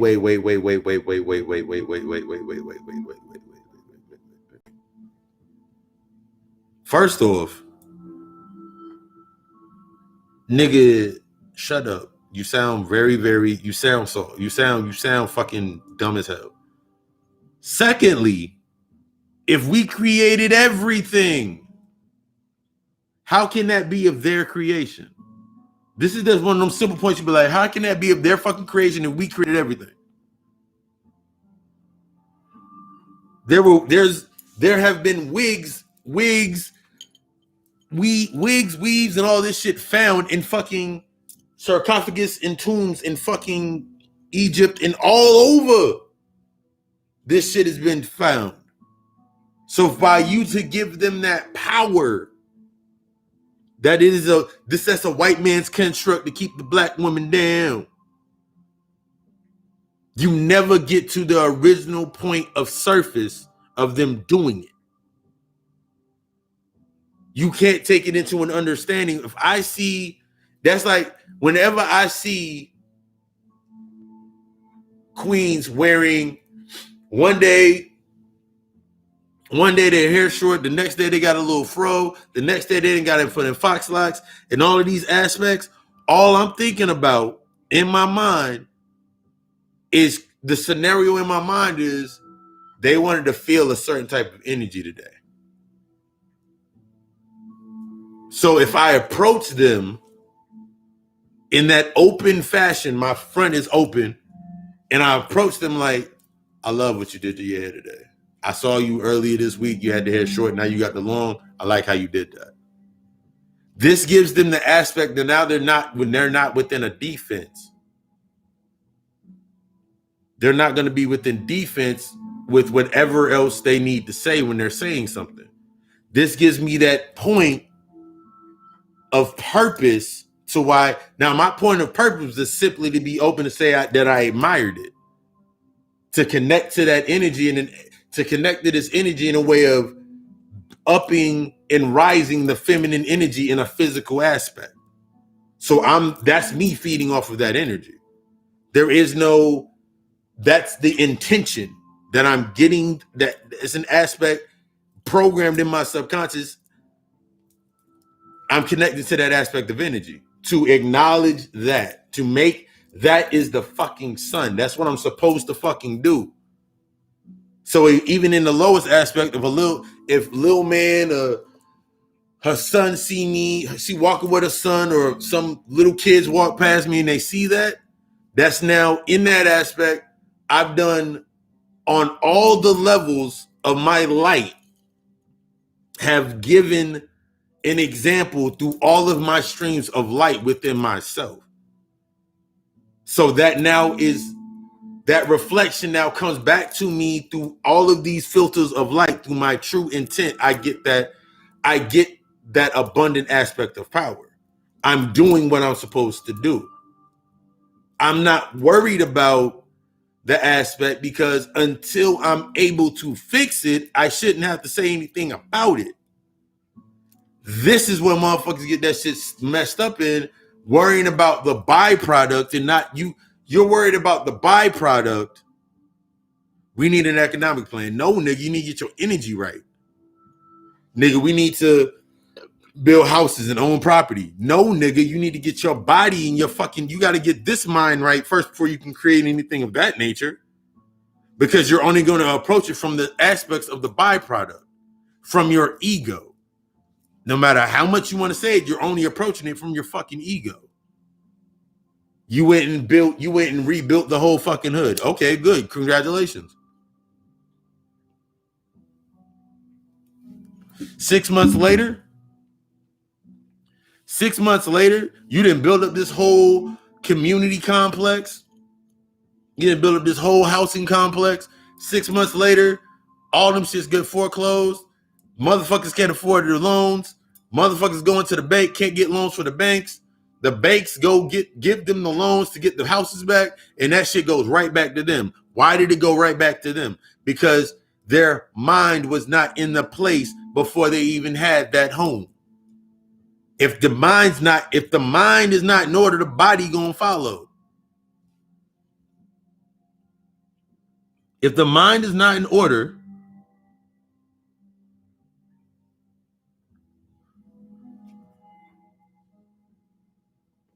then the body falls. You can find that information within the Willie Lynch letter. I don't give a fuck if I don't care if Willie Lynch was a real person or a fictitious person. The information is there for me to use for my own fucking benefit. You have to remove that emotional aspect.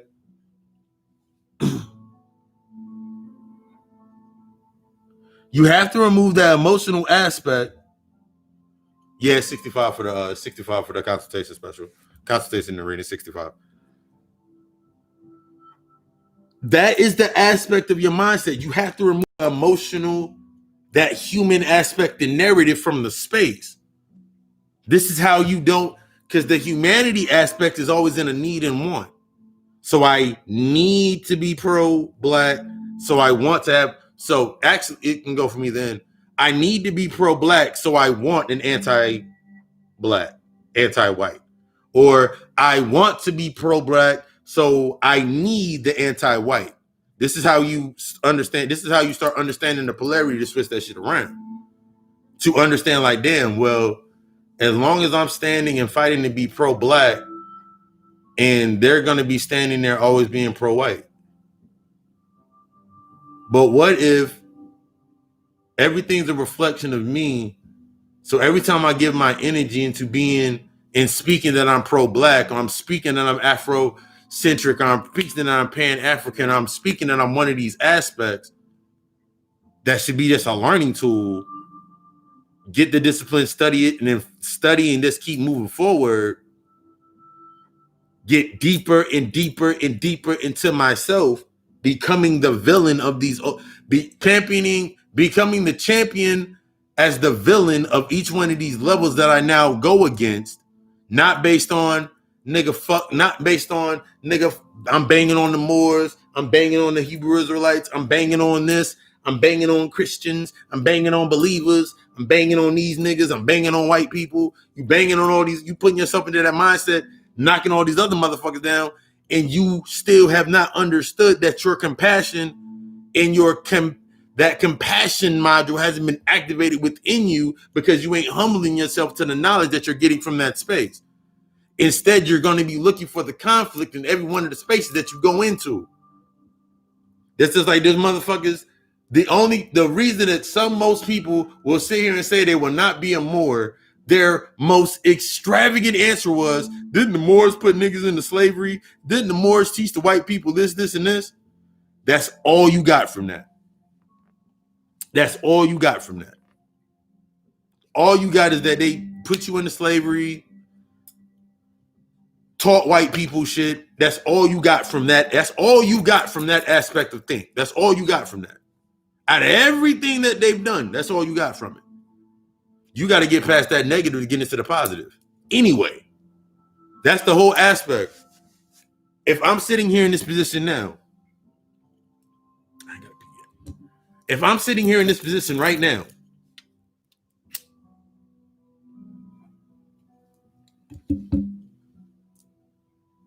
the negatives, the traumas that I had to work through in my shadow work to come to this space.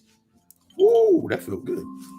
The negatives that I had to work with, the traumas, everything that I had to work on internally to get to this space, to unlock my knowing. I picked up some tarot cards in a fucking, that shit was fucking crazy. I picked up a pack of tarot cards. I did not get them this time.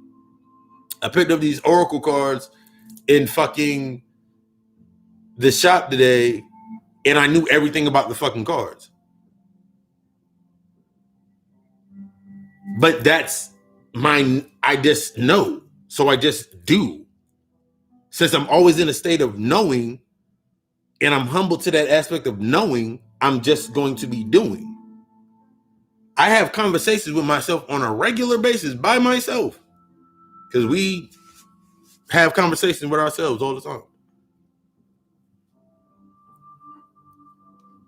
But my conversations with myself are some of the most positive self-talks that I have throughout a day. Nah, I didn't get it this time. It was a big ass box. It's an oracle deck. It got like the exploration. What is it? It's the imaginative deck. I might get it, but burn my goddamn nail.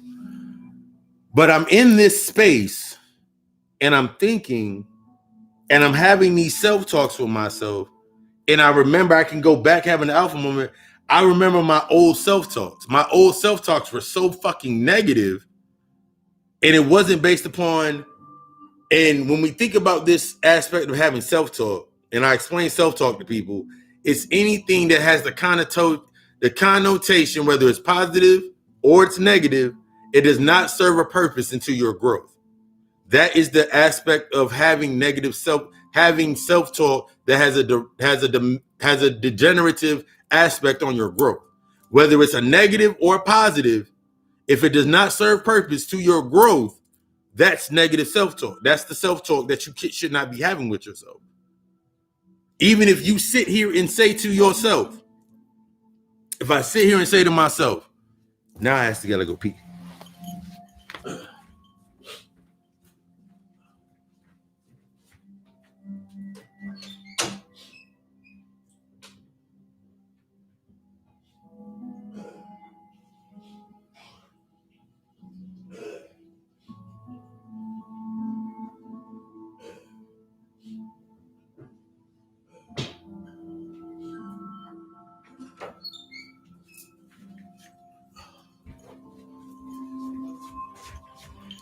But all bullshit with them cards, I did see his fire ass sent.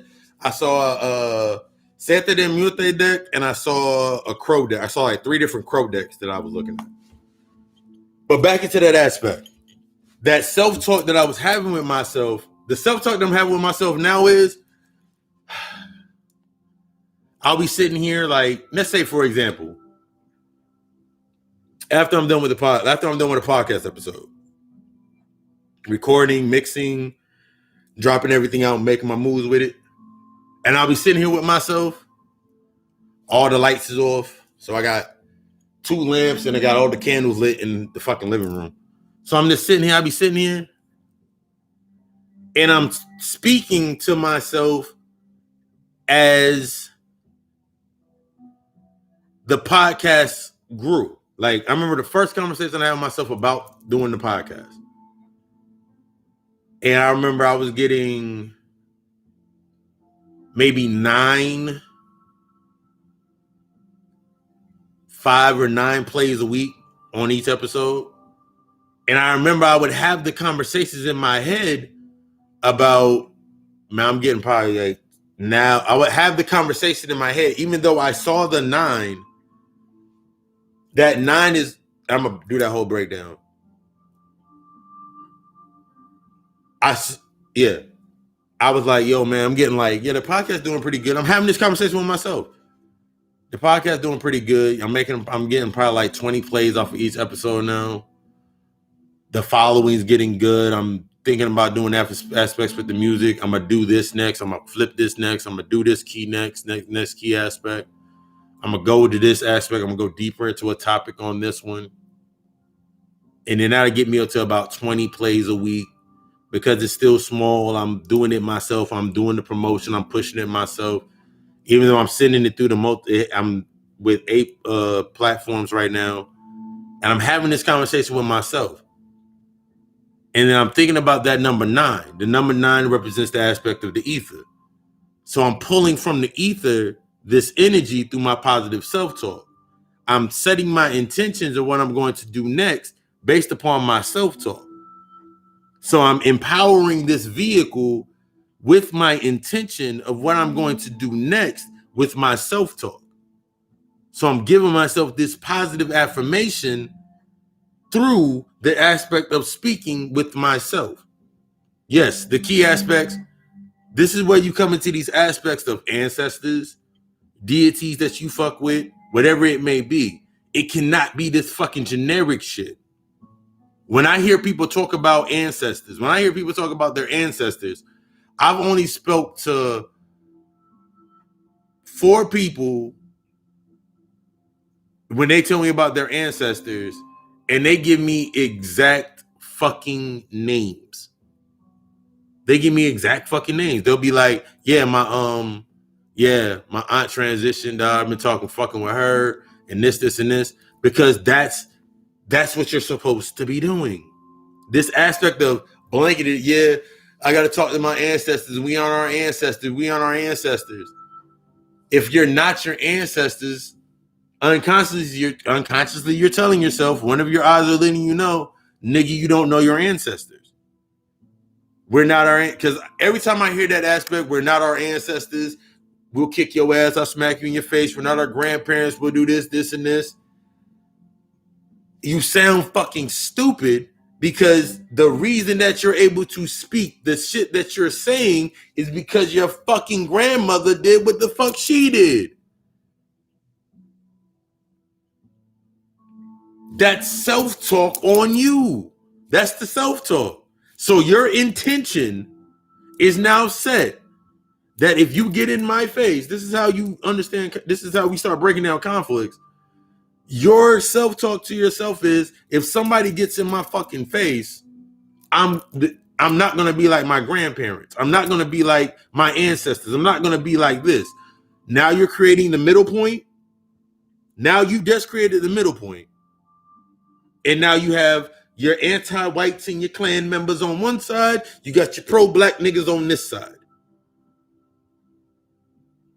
The only thing narrating the refracted aspect of light on this side, the white folk, the Tama, whoever the fuck you want to call them, the only thing that's initiating them is the trauma and the power that gets pulled from your fucking ancestors in the fucking ether.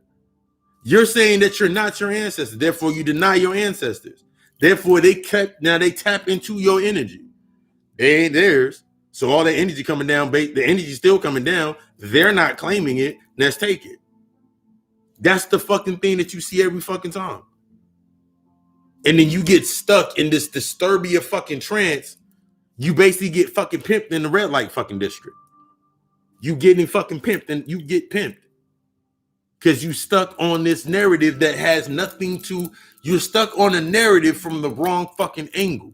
Not understanding that you're the one that has the power source. You are the power source. They had to create, or you created and long forgot. This is habit aspect of having most motherfuckers. You created it and long forgot that you created so many things that got lost within the histories. You created these aspects or these thought forms. These thought forms then needed a place to live.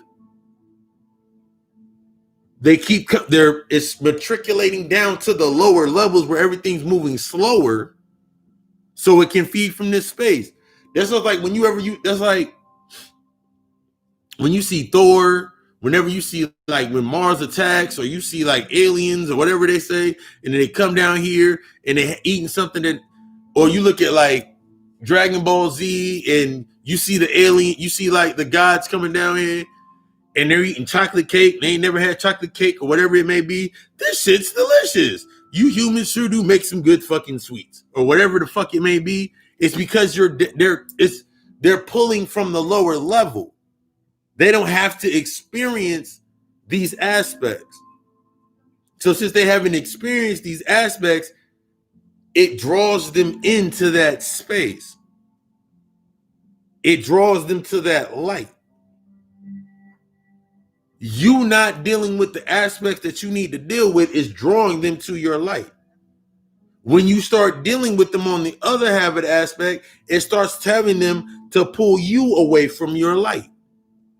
In order to pull something, you got to be in front of it. In order for something to pull you back, you got to be in front of it. But in your mind, you think that you're being pushed back. No, nigga, you're being pulled back. Because once again,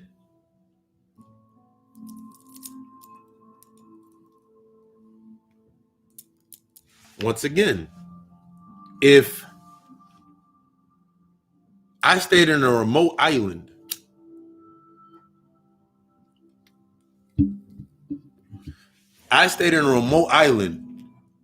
untouched by human beings, untouched by anything outside of it, never even came through it. I've been living on my island, living in my treehouse, living fucking good. And there's some motherfuckers that have never came to my island, come to my fucking island.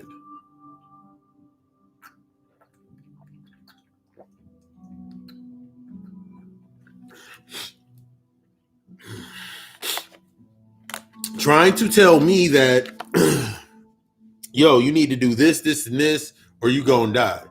And I've been on my island for motherfucking decades. That's good.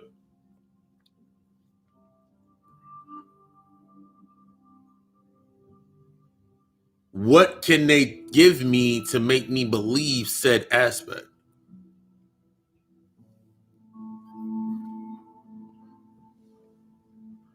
If it's not programmed in me, or it has not been initiated within me, does it truly fucking exist? What the fuck is it? This is the way, one of the many ways, to look at an issue, such as, think about it like this. Create this, like, this is a very good practice exercise in your mind.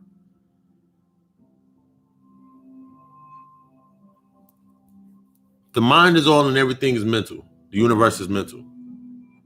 So I am the mind.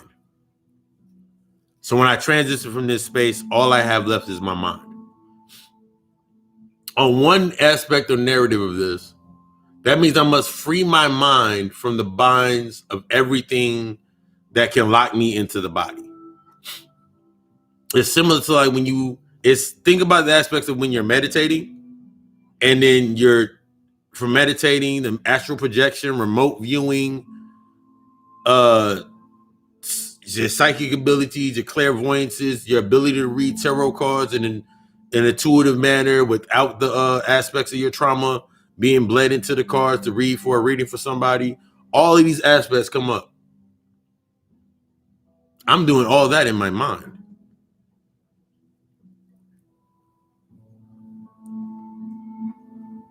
So pains, ridicules, not being accepted, all of these aspects, those are the things that have to be removed from my mind. I have to remove those aspects that are tethering my mind into that space. I have to remove these things in order to understand some shit. So now I'm sitting there. What led to me trying to be accepted all the time? What led to me trying to be accepted all the time? What led to me trying to be this aspect? Not acknowledging the eyes within myself. It was my ego, my identity that wanted me to be seen at a point in time. It's the trauma that gets people stuck within that mindset. You can literally get stuck within that 14-year-old, that 16-year-old, that 24-year-old you, and now transmute all of your living through that space. All of the power that you have now is transmuted through that space. I remember a while back, I was like, imagine and visualize having a block in your head. Now fill that block with every fucking trauma that has ever happened to you. Every mishap that's ever happened. Devoid if it gave you a positive outcome or a negative outcome. Every event. Take that block and that light block in front of you. Think about how much power that is. Based in there that has now been concentrated into that block. When we understand that aspect of that block, all of that's been transmuted into that block, year after year, life cycle after life cycle, you pushing this shit uphill. Think about pushing that much shit uphill trying to get to your next destination.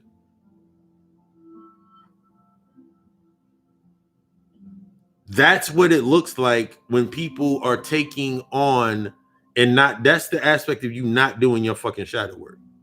All you doing is keeping that shit in a new block, and the shit that you got from that block based on that same fucking shit, it attracts to this block, and now you still pushing this shit up fucking hill. I can care less about being called a nigger, whatever the fuck it is. I can care less. Because if that's your best tool to hit me and make me feel some type of way and want to fight you and get upset and take me off of my fucking square, you need stronger fucking weapons. If that's your biggest play. If your biggest play is to shoot me and release me from this vessel, okay, and nigga, I've been released. I'm gone. Nigga, no bills? I'm out. Nigga, no drama? I'm out. You mean I ain't gotta be hungry? I'm out. You mean I get to go play around up there? Yes, I might have to come back because I didn't complete works. But that might have been the aspect of where the fuck, I guess I did what I was supposed to do. I said what I was supposed to say. When you change the narrative based on why you're doing things, not based on this external trying to make everything acceptable and trying to make your stuff accepted and try to bring all this shit together, you actually start doing the work that you're actually supposed to fucking do. I help more people now. I help more people now that I'm from a space of healing rather than being stuck within the paradigm or in that mindset of I gotta help my people. The motherfuckers that are ready to be I don't know what the fuck that is. The people that are supposed to be on that level that are in that space, they're gonna be there. That's who I'm talking to. I'm not talking to anybody else. I'm not dealing with anybody else. I'm not talking to anybody else. When they ready, they ready. If they never get ready, they ain't got nothing to do with me. If they ready, all right, cool. Let's go to the next level. Let's do this next thing. Outside of that, I don't care. It's like you literally have to turn your mind to truly not caring.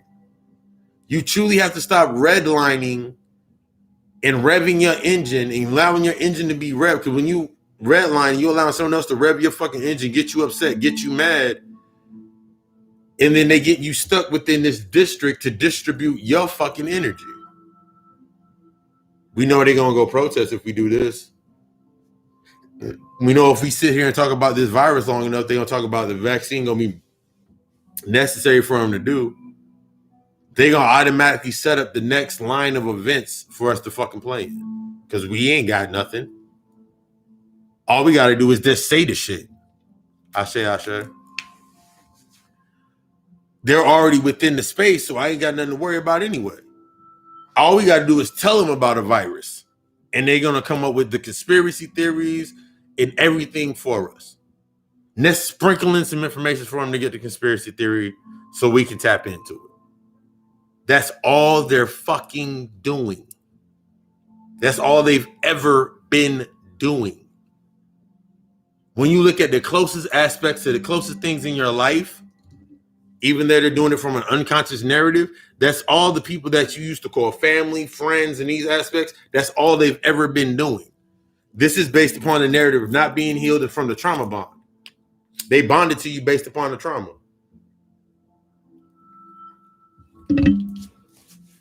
Your best friend in the whole fucking wide world is your best friend because they saved you from that ass whooping that you were supposed to get behind the fucking school. So ever since then, you've been carrying ever since then, their interjection into that moment became you paying off their karmic debt.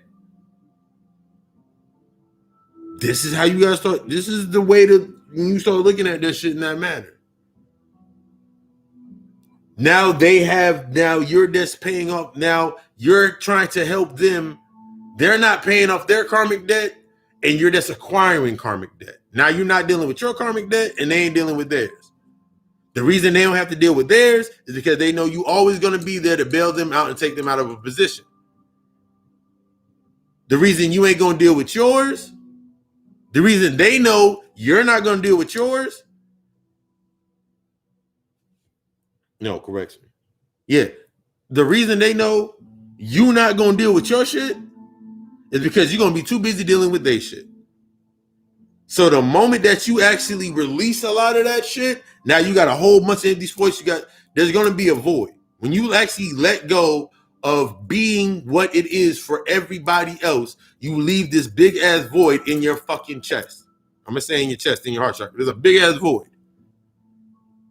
That void is where you're going to put all of your potential energy. What you used to be rooted in. What you used to be rooted in within yourself, of being rooted within the aspects of what you were grounded in on your root chakra.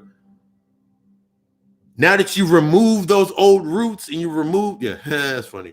Remove those old roots from yourself and remove these old aspects. Now that you feeling, oh, I'm out of place and I'm lost. It's because now you got to find your aspects of what the fuck you truly supposed to be grounded in. That's going to be that void. That void has to come. That's why your infrastructure must fall in order for you to rebuild. Your infrastructure falling is your ending. From this point where you're at right now, you're in your end. This is one aspect when motherfuckers talk about it's the end times, it's the end times, it's the end times. We'll never know the day and we never know the hour, but we'll know when it's the end. It's a fucking allegory letting you know that you're in the end time soon as you realize you're in the end time. Now that you're in the end time, this is what kept that shit going on based on trauma and not dealing with it. You're in the end times, but it's okay because all you got to do is praise Allah or give your life to Jesus. and all is forgiven. You ain't got to think about the problems no more. You ain't got to think about it anymore because now you can be the best you. That's the story aspect about creating the void. Once you forgive yourself and you have that compassion, you now create, that's that void. That's your Lazarus. That's your Lazarus.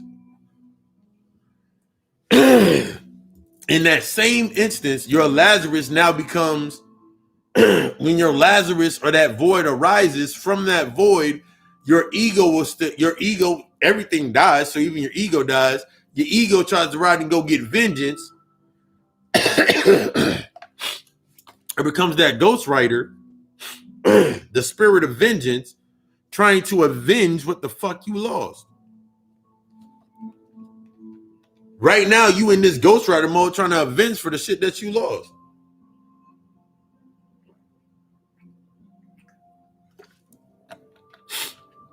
I lost my childhood. My child will never lose their childhood.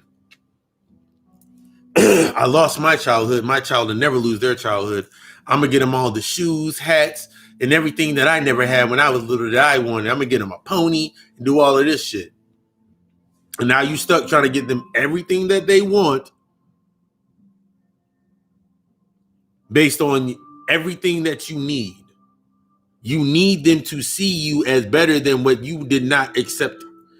You need them to see you in a certain way on the external aspect so you don't have to deal with the internal aspects. So you can have the feel good motive in your mind, like, yeah, I feel good because I give my kids everything that they want.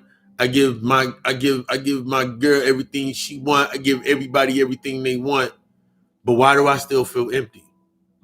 Because the void has to be acknowledged. You got to acknowledge the void. Because now that you've taken the energy from this space, this catalyst of space, and you put it into this catalyst of space, this space right here is now fighting to survive. Every thought form, every trauma is fighting to survive within that space. Everything within that second generation, what's actually be the third and fourth generation body of light, is trying to sustain and live. It can't pull from there. The only way that it pulls from there, from the first original body, is if this body is trying to pull from there. So when you think about the narrative of saving your soul and getting saved, this is where that narrative comes from. This is the aspect of I've been saved. My soul has been saved. My soul is now awakened. All you did was create a conduit around your soul. All you did was accept the spell that your soul has been saved, that it needed to be saved from something. Your soul does not need to be fucking saved. Your soul, if my soul is pure fucking fire and that shit constantly is burning, similar to the reflection of the sun, and is giving life. So if I'm saying that my soul needs to be saved, that means I don't know what to do with my soul. I don't have the confidence to do the work that I need to do. So I need that external parameter to say that my soul is saved, and that's what's now transmuting through since you're not dealing with the traumas and the thought forms based upon those traumas, that other nexus, that other point, on schedule, you're going to keep feeding that fucking trauma on schedule. Every bad relationship you get in, every bad job you have, every backstabbing friend you get, every time you cook some food bad, every time, down to stupid shit, every time you cook something bad, every time your car act up, every time this happened, you're going to go back and feed the fucking trauma. Because you're going to get uncontrollably angry, uncontrollably sad, and you're going to be like, oh my God, why is my car fucked up? Why is this happening? Why is this happening in my life? And your shit going to go back. It's only going to go back for information that you didn't have. Now think about arguments. Nigga, you ain't never learned how to work on no fucking cars? Activates the trauma in his head. He never had a father figure around to show him how to do that. Or if he had a father figure around, his father figure didn't know how to do that. So it activates that trauma in his mind from his lost father. Take that same trauma, take that same energy. Take that same energy and you look at the overly promiscuous or the overly sexually advanced shorty. She done mastered some things. It's because she mastered those things. She was unfortunately forced to master those things to sustain a space based on somewhere being sexually traumatized. But since now in this space, her identity is saying, well, I mean, you got the ring and you got the car, you got niggas getting you attention, you got all this shit. Look what you got from it. So it must have not been that bad. So we ain't got to really deal with it. Your ego is only going to try to keep the thought forms living. It don't want you to go back to the aspects of your true soul. So you never learn on the deeper level of how to use the energy. There's like, take this aspect of, what was I about to say? Take the aspect of becoming the aspect of being pious. You're pious on this end because you're not realizing you're subjugating thinking spirituality is separate of your sexual energy. It's all in the same energy. The more you start unlocking these aspects, the stronger, the more power. It isn't like the more power, it's the stronger and the more power you're able to harness within yourself. So you have to release yourself from the boundaries that would keep you in that mindset. And then they give you the intellect. This takes you deeper into the aspects of understanding that it came based upon light. Your body is a body of light. The mind is all, the universe is mental. You understand the correspondence. So I can look at polygamy, I can look at polyandry, I can look at all these multiple aspects of sex and unification and whatever, and I can look at the geomantra. I can look at the sacred shapes and see the corresponding correlation of what it means down here, how it balances out. I can bring balance into my own mind because I understand that this corresponds to this. Now, since I have that understanding, I necessarily don't have to subject myself to this aspect by doing it physically. I can do that shit in my head. I remember the first time I started interfacing with higher level energies of the feminine aspects, and I remember like Shiva, Kali, Oshun, Mama Brigitte, had them all in the same room together. That was me coming to the understanding of the sacred geometry, interfacing with energy and combining the particles, creating that aspect in my mind. Yes, it's only because the only reason I was able to do it and do it so easily is because at a point in time, unconsciously, college years, I had that threesome back in the day.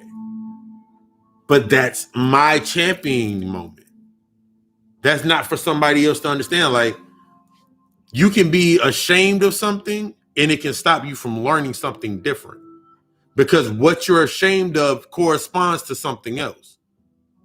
This is that law of correspondence.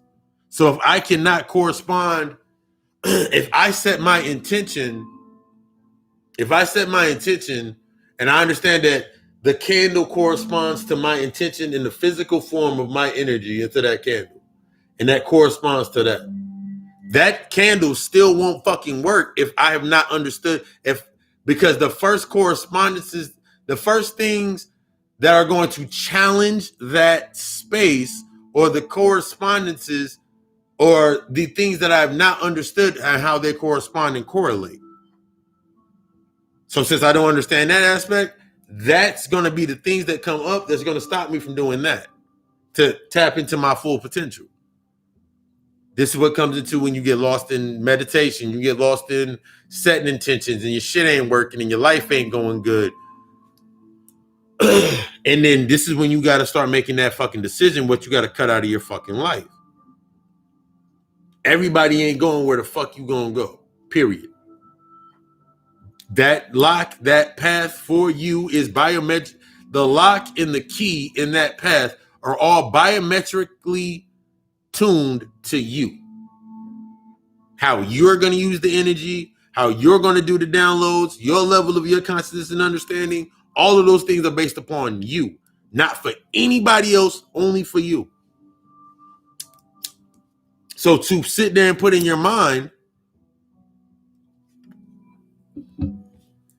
that's my family, and they gonna do shit.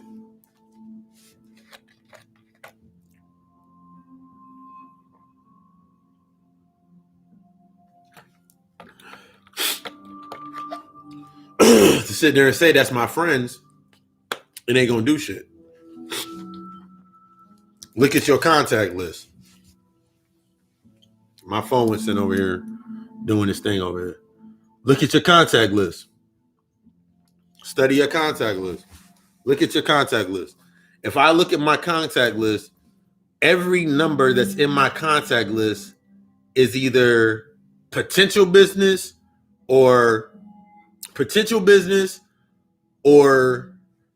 potential sponsor. Every number in my contact list is potential energy. Every number in my contact list will challenge me to step my fucking game up. Every number in my fucking contact list. Everybody I'm in direct contact on either a daily or a weekly or however fucking basis, everybody in that list, they're on the level of they're going to challenge me to step my game up. Why? Because in reflection, I'm going to challenge them to step their fucking game up. I'm only dealing with motherfuckers that are in that level. I'm only dealing with motherfuckers that are on this stream. I'm only dealing with motherfuckers that are on this frequency or bypass this frequency. Anything that's not on my frequency, anything that's not on that vibration, and it sounds, motherfuckers say that sounds so fucking messed up. You ain't done the healing yet. But everybody that's not on the frequency that I'm at, I'm just going to be looking at like, all right, cool. Even if they're there in a position and they're not on the level and they're not catching on or they're not, and it's not based on catching on based on my aspect of time because I'm outside of the aspect of time. This is where you have the compassion because you actually have understanding of both sides of that coin. So when I'm looking at individuals, I'm able to make my decisions based on, I remember when I did that. I remember when that happened to me in equivalent. I remember when this happened. I remember when I had these issues. These issues that I have correspond to the issues that they're having. So that's how I can build my understanding.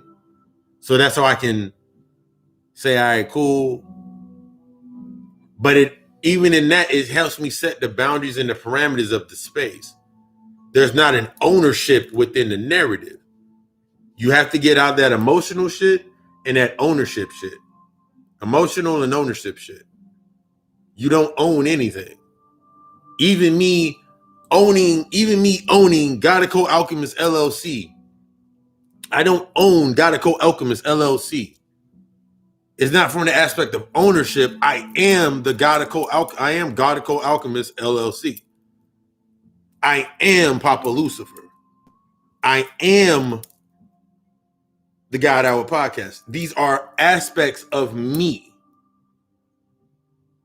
Everything that comes from those aspects are of me. So I give them the utmost quality because it's a reflection of the utmost quality of me. It's not for anybody else to sit here and say, it's not for anybody else to say,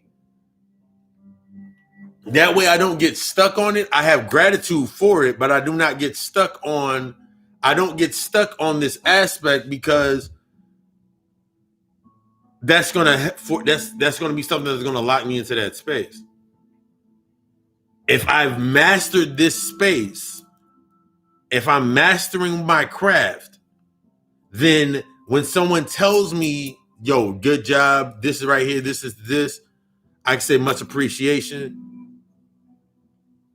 You inspire me, much appreciation, much gratitude. That lets me know that I've mastered that space. Because after a while, they're going to be like, yo, can you show me how to do this? And can you show me how to do that? That's going to be my next test. The next test is how am I, after mastering myself, the next step in the next stage is how can I bring this out in an aspect to teach? Is that my purpose to teach that aspect or give that information? Because you're always going to be the student and the teacher in every situation. Somebody's always going to be learning something from you, and someone's always going to be teaching something to you. The same person that you learning from, the same person that you teaching. And it goes back and forth, vice versa. That's the mindset when you're in your higher self, because you're no longer worried about, I'm not looking at money in this aspect. I don't look at money because money is the byproduct. I got to make sure my energy's right, because it don't matter how much, because I can get millions, cajillions, and billions of dollars. I can have $32 fucking billion in each one of my cryptocurrency accounts. I can have millions of billions of dollars in my stock accounts. My portfolios can look fucking nice on fucking paper. But if my energy's not right, I'm not gonna have the inherent knowing of how to use my fucking money. That's how that shit links together. If I haven't mastered myself, how can I master the byproduct? How can I master this body of light? That's like if I sit here, that's like giving a kid a book on astral projection and they read it and they really don't know what it means and they start doing it. Oh, they just start doing this shit. They mastered jumping around and they mastered getting what they were going to get. I'm just going to jump into the living room. I'm just going to jump into the kitchen while everybody's asleep. I'm just going to jump to my grandmother's house and back to serve the mundane purposes.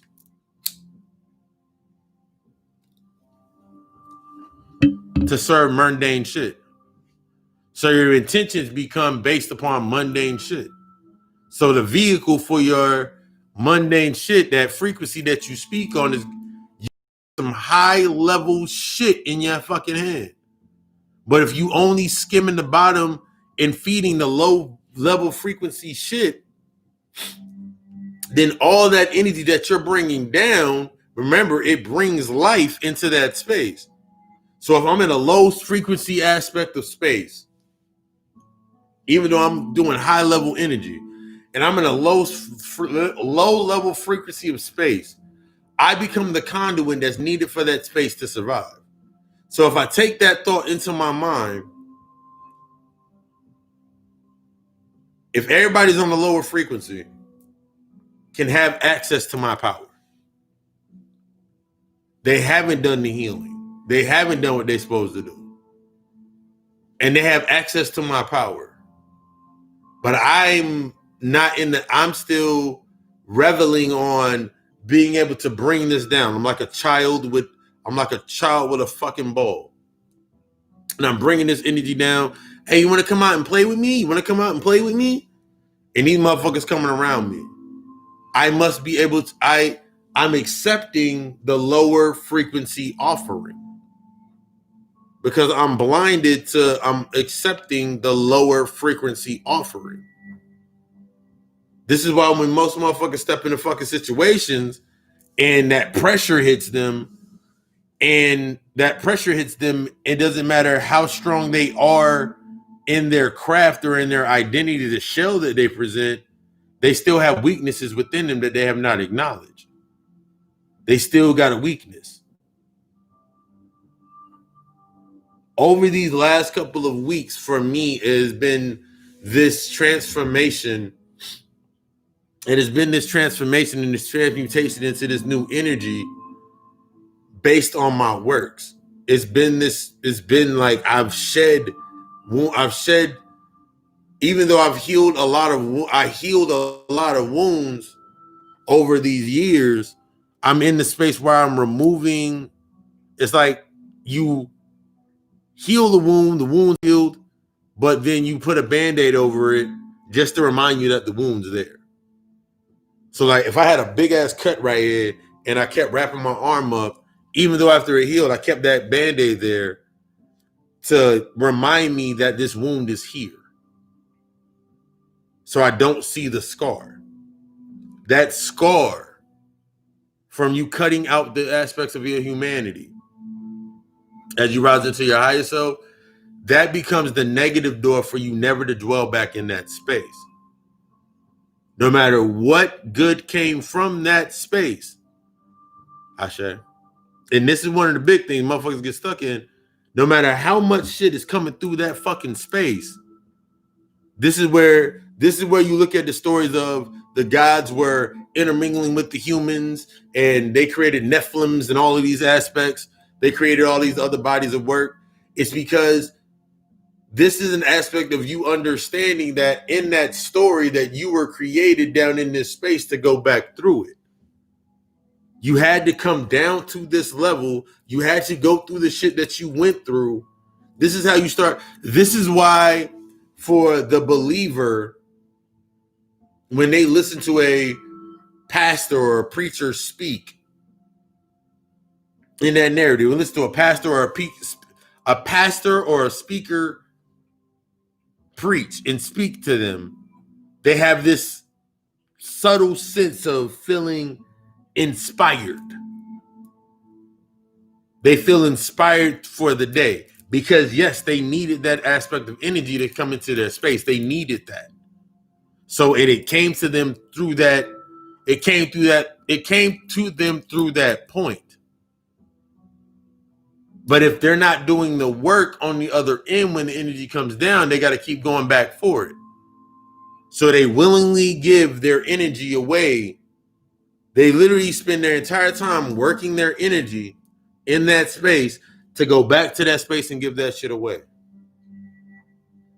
You have to stop putting yourself into this mindset of cultivating all your shit just to go give it away. You do all your work. Then you'll think about this in this level. I'm going to go 1 second.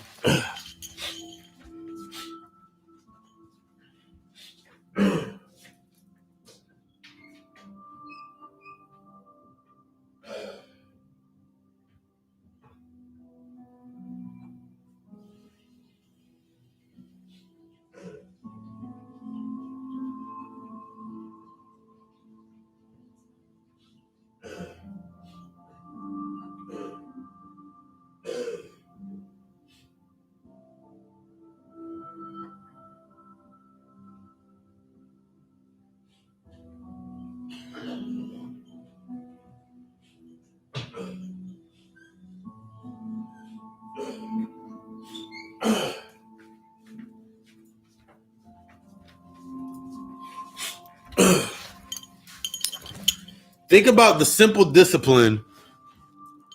Every morning, every rising, I'm up at 6:30. After this week, I'll start waking up. I'm waking back up at 4. I'm always up by 4. I just don't do anything. Starting this Monday, I'm going to the gym every Monday at 4. Get up at 4, get to the gym by 4:30. Get to the gym by 4:30. Oh, I want to see something. Get to the gym by 4:30. Get to the gym at 4:30. Work out from 4:30 to about 5:30. About 4:30, 5:30. From 4:30 to 5:30, do my little cardio routine. From 5:30 to about 6:15, I'm gonna kill out my workout, cool down. Then I'm doing meditation. I was already doing the meditation. Do my meditation, then start whatever's on my agenda for the week. for the day.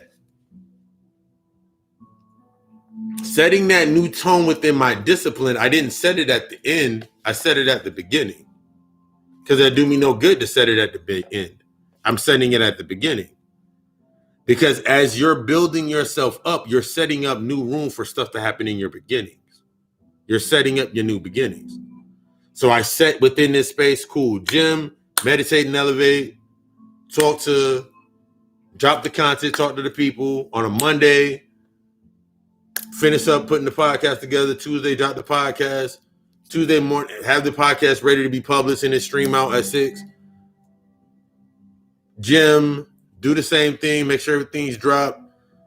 Do everything throughout the week, readings and natal chart sessions and everything, consultations, put those together by 7 o'clock. What I'm doing in my mind is reprogramming my mind into the mind of the millionaire mindset. There's a book called The Millionaire Mindset. There's a bunch of books on the millionaire mindset. I'm setting my mind into a higher aspect of energy.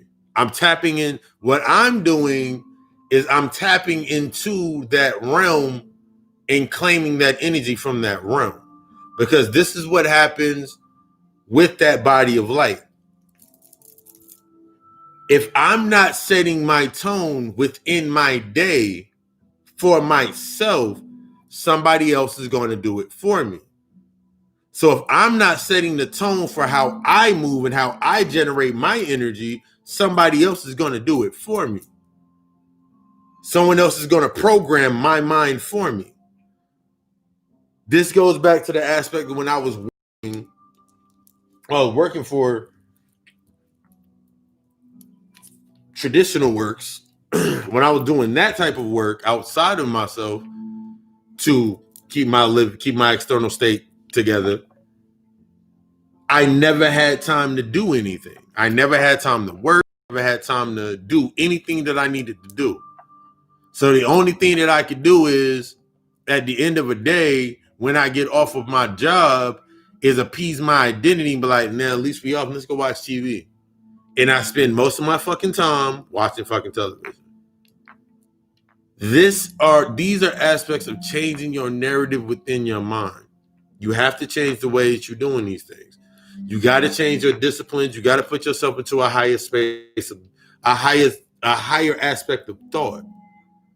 That human thought aspect, you have to take yourself out of that. What comes up as you remove that human thought narrative from that human conduit or that the humanity handicap will allow you to expand your mind past the parameters that you got used to. A lot of motherfuckers are used to the shit. A lot of people will say, yo, I'm woke, I'm conscious, I'm awake, and all this shit because they can have an argument, they can have a debate, and then it just trickles down because that energy still being activated on a lower vibrational frequency. So when they're using the items, even if somebody came through, this is raw lapis lazuli, and I got lapis lazuli in my tree pendant. So even if when I'm using my aspects, I'm not dependent upon my aspects when I invoke everything from how I invoke my energy to how I use my energy to how I move. It's not dictated by the definitions of the old realm of my old self. So it cannot be used within that narrative. So old things based upon the narrative of somebody else cannot be used to move me or put me into a certain space. So if somebody says they're not going to call me for a week, okay, cool. Don't call me for a fucking week. You know how much work I can get done when motherfuckers don't call me? It doesn't upset you anymore. It's like, why the fuck did that get me upset in the first place? It's that false sense of ownership. You feel that if you can put yourself into that space and provide something into that space, then you have a reason to be there. But what if that's not needed? What if the basics are done? I'm in a mindset, I don't need or want anything. Everything that I desire, I create a space for it. Every fucking time I create the space for everything that I desire. I create it. I create the space for everything I desire. Either I'm creating the space or I'm cultivating my creation. One or two aspects. So every time that I'm inside of a space and I'm moving the way that I need to move, there's always going to be room for the things that are needed to be there. So I don't have to worry about I need a man. I don't have to worry about someone. Like someone can ask me, yo, you talk to your mother? Like, nah. Ain't on the frequency anymore. Ain't nothing against my mother. I still have unconditional love for my mother. I still have the utmost compassion for my mother, but it's not something that I'm worried about anymore. Same thing with sisters, brothers, whoever it may be. The people that I was related to based upon a certain trauma, dressed upon a certain paradigm, if I want to relive that moment, then yeah, I'll go talk to them. 9 times out of the 10, the reason that you go back talking to certain individuals or dealing with certain individuals is because they're either still living. Most times, you're still living within that aspect of space. You're still living, even though it may be vicariously, but you're still living within that space. That space, doubt, fear, doubt, being lost, lack of confidence, that shit transmutes through them, and then you see them being confident in being a hoe. The reason around your friend can be a fucking hoe. Friend can be the worst of the fucking worst. But you looking at it unconsciously, not realizing that the reason that they're the worst of the worst is because they've accepted that level where they're at. The reason they can continue being the worst of what they are, if you keep coming around, is because in them, they see, if I have one person around me that is good, that means there's always a chance for me. And if I have one person around me that's bad, therefore, if I look at this one, and that good part, that person that's in the good archetype is looking at that bad person, or this person is not doing anything with their life, they'll look at this person and be like, as long as I know I'm good, and there may be there's trauma and shit working on within me, because you're only activating based upon the trauma. The shit that I've been through and what they're going through, they got to be going through something. I got to find out. That's the hero complex. You'll stay too long in a position because there's something there that you feel like you can bring out of them.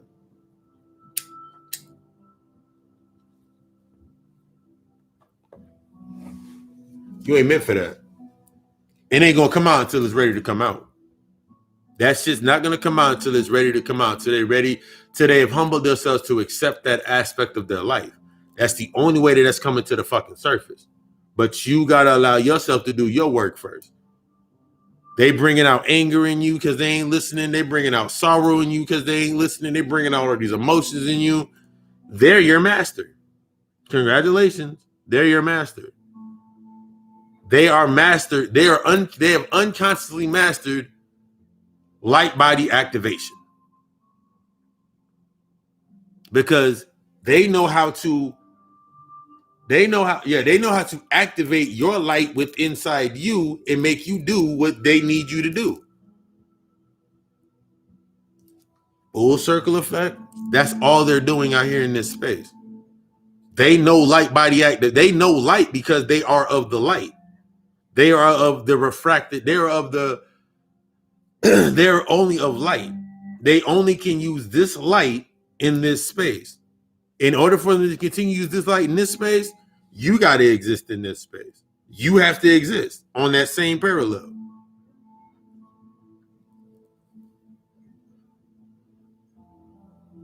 You may have a friend that's like this low down, dirty, whatever it may be, family member, whatever it may be.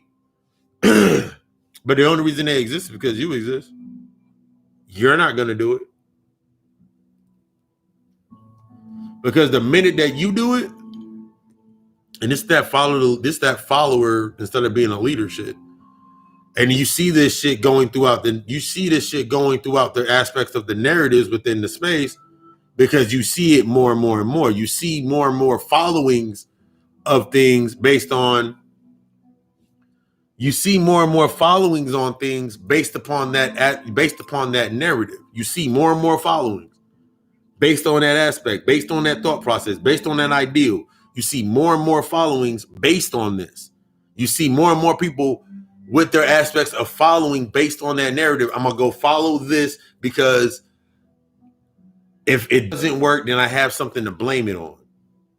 If I don't do the work, not doing the work and then doing the work, or not doing the work or allowing someone else to do your work for you, not in the aspect of aiding you, but enabling, disabling your ability, is this only to disable you to be able to take blame. They're the same fucking paradox, same fucking polarity. You set yourself up and you put yourself in a space. I need to do this right here next. That's why with every service that I provide teaching behind it. Once you've mastered that aspect, the next level is to actually, once you've absorbed and taken the information and you've applied it, the next level is to master it. Applying leads to your mastery of that space. Because once I do it, like I'll use that example. Once I do a natal chart analysis, it unlocks shit within you that you never fucking thought about. It takes you to a whole different aspect of space. Damn, I did not know this shit about myself like this. It's so detailed and so much shit right here in my face. And you look at it and you like, damn. You only got one choice after that. It's all out in the open right there in front of you. What are you going to do next? That's the purpose of the serve, of me providing the services that I provide. Once you see it, you're like, okay, what am I going to do next? What am I going to tackle next? I have no more excuses. I've made this initial investment into the universe as a conduit, both aspects of the universe having a conversation.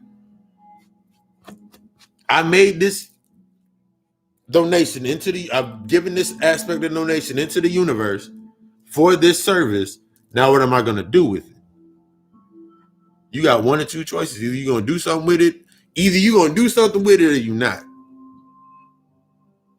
Cold thing being cold, I've already done what I was supposed to do based on that aspect. I won't call you. I'm not going to text you. I'm not going to do anything. The most thing I'm gonna do is like after because I know after I do a natal chart analysis, it takes people a couple of days to go over it. After about 4 days, if they have not kept back with me about some shit, I'll send out a reminder email. Did you get it? I'll send out a reminder email, or I'll send out a text, or however we originally came into our conversation. And I'll send out a reminder email asking him, so yo, did you get the information? Break down and go from there. After that, I'm going back into the ether. If you want something else, you gotta come back. You gotta go to the. You've come to the next level. Come to the ether. Come up here. Let's burn some shit away.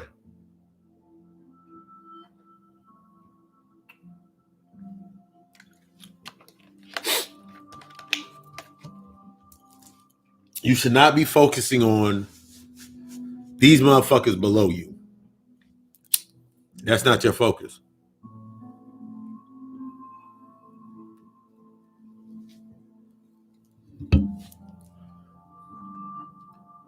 That's the aspect when you think about heaven and hell being your lower self, heaven being your higher self, and you look at that aspect into that narrative, you put that into that narrative, and you're like, oh yeah, well, everybody suffers in agony in hell, and they mad and they complaining. There's no doors in hell. I thought that was the funniest thing that I ever saw when I saw Lucifer. Like, you know the funniest thing? There's no doors in hell. They can leave anytime they want. They just gotta let go of their fucking guilt. There's no doors. There's no doors in this shit. There's no doors. The only door that's there is your guilt. The only door there is your trauma. Oh, that's what I was saying. This negative aspect right here. So we got this negative aspect right here that I just championed through this negative aspect that's on this door. So if I don't understand the symbol that's on the door, so I'll use my ring as an example. If I don't understand the symbol that's on the door, or I feel my emotions are erratic when I touch this door, that means I'm not ready for my subconscious is letting me know, nigga, we may not be this is when your ego comes to effect and your subconscious comes to, your eyes are like, we're not ready for that door, and let's step back.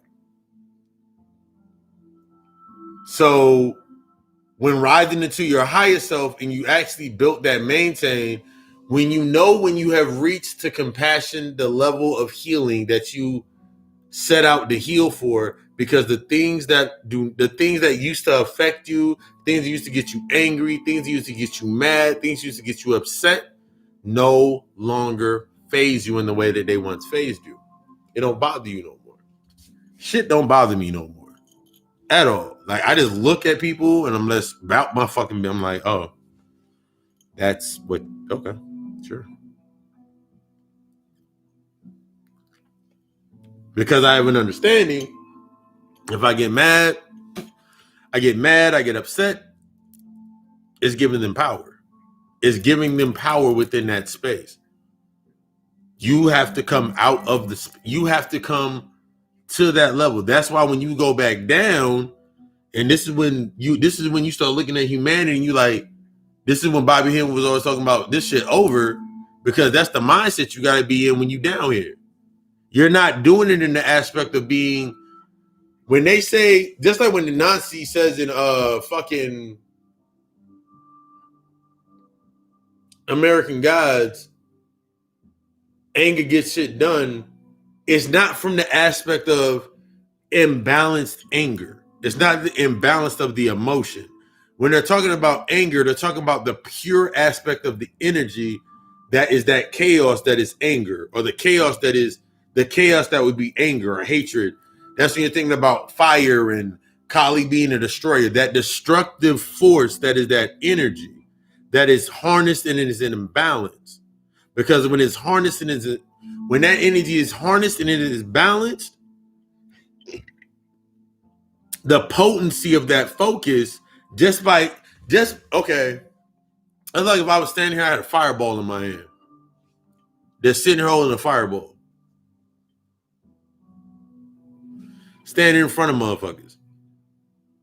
And I'm making that shit get bigger and smaller in my hand. Do you think anybody's going to walk up or want to do anything to me knowing that I can create a fireball inside of my hand? That's mastering your emotions. If I can master my emotions into the aspect to use them to my advantage and use them to create and use them to, whenever I go into a space that's of extreme hate, all I do is now feed from it. I've won that war already. I've won that war. This is the aspects of winning the spiritual aspects of the war. The spiritual aspects are your intelligences, or the highest aspects of your highest self. Your mind becomes that genius because it's always just doing, because it's based upon the knowing of creating something based on your intelligence. So if I'm sitting here inside of a space and I've mastered what I've mastered, I don't have to, at the end of the fucking day, I always have something that I can create to fall back on. This is like whenever like, you always make sure you have something to fall back on. Always going to have something to fall back on. I'm always creating shit.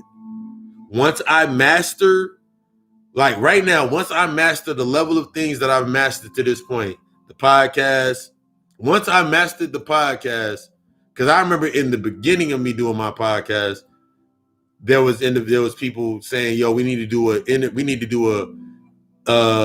podcast together, whatever it may be, blah blah blah, woozy woozy woozy." If I was looking in that aspect, like nigga, yeah, I need to, yeah, man, that'll give me some exposure. I wasn't thinking about exposure then. My mind was like perfecting my fucking shit. Now in season 3, towards this is almost the end of season 3, When I do season four is going to be the aspect of now that I know that I've done 3, basically I use the equivalent. Now that I've done 3 albums, I've done 3 mixtapes by myself with a little to no features. My first 3 mixtapes was fire. I got the necessary results that I was searching for. When I start season 4 or go further into season 3 or I go to season 4 is going to be the aspects of actually doing it and reaching out to those contests that are within that list. Yo, let's do an episode together. Let's do this. Because now I have that platform. This is the mindset in building and creating that what cannot be taken away from you in the aspect of creating the platform devoid of the byproduct, not thinking about the byproduct. You're not thinking about the byproduct, because if you only think about the byproduct, if you don't get a certain amount of energy to your shit, you ain't gonna want to keep doing it. You ain't gonna want to stay consistent with your shit. Me, I stay consistent with I'm consistent. I love it. I love my energy. I love the flow. Now it's time for all right, cool. Let's start working on these episodes, going deeper. Let's work on these episodes, reaching out and doing whole episodes with other people hosting the show with me. Let's do that next level. I've mastered the solo aspect. I've carried on over 60 episodes by myself. Whole episode information by myself. That's not from the aspect of being like, yeah, nigga, I did that. Other niggas can't do that. That's not from that. That's from the aspect of me learning that space so I can be like, okay, cool. I've learned how to do this. These are the mechanics within this space. I've learned these things. Now, if I hitting that content list, like, okay, cool, let's do a podcast episode. The questions that they can have, I can thoroughly answer. They challenging me to stay on my game. I'm challenging them to stay on their game. That's the aspect of being a guy. That's the aspect of being in your higher self. You're challenging each other. This is your soul tribe. See what you're doing. And then y'all all challenging each other. Y'all all are celebrating each other because y'all all are connected to that body, that collective body of energy. Remember, we're all borrowing from that ether. So if I can pull down from that ether and then you pull down from it, if I pull down from that ether and get something out of it and it worked, and then you pull something down from the ether and it worked, that connects. And what this actually does is it makes the ether actually stronger. You're now purging this space. That's this aspect right here. When you think about the old guards and the new titans and the new monsters and the monsters.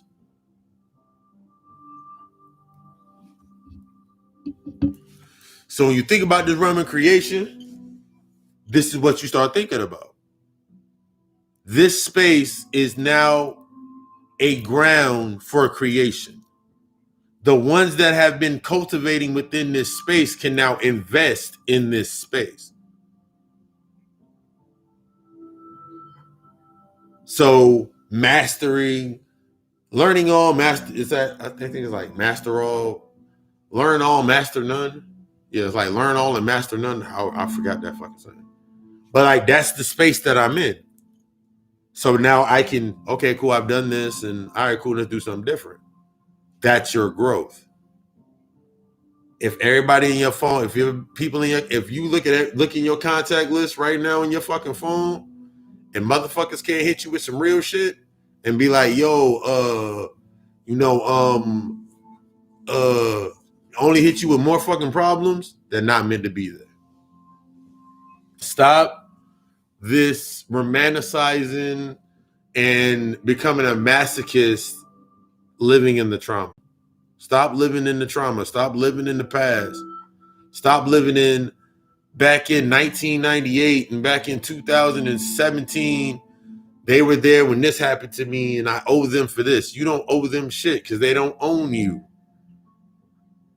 You didn't pay them. You paid them back. You paid them back.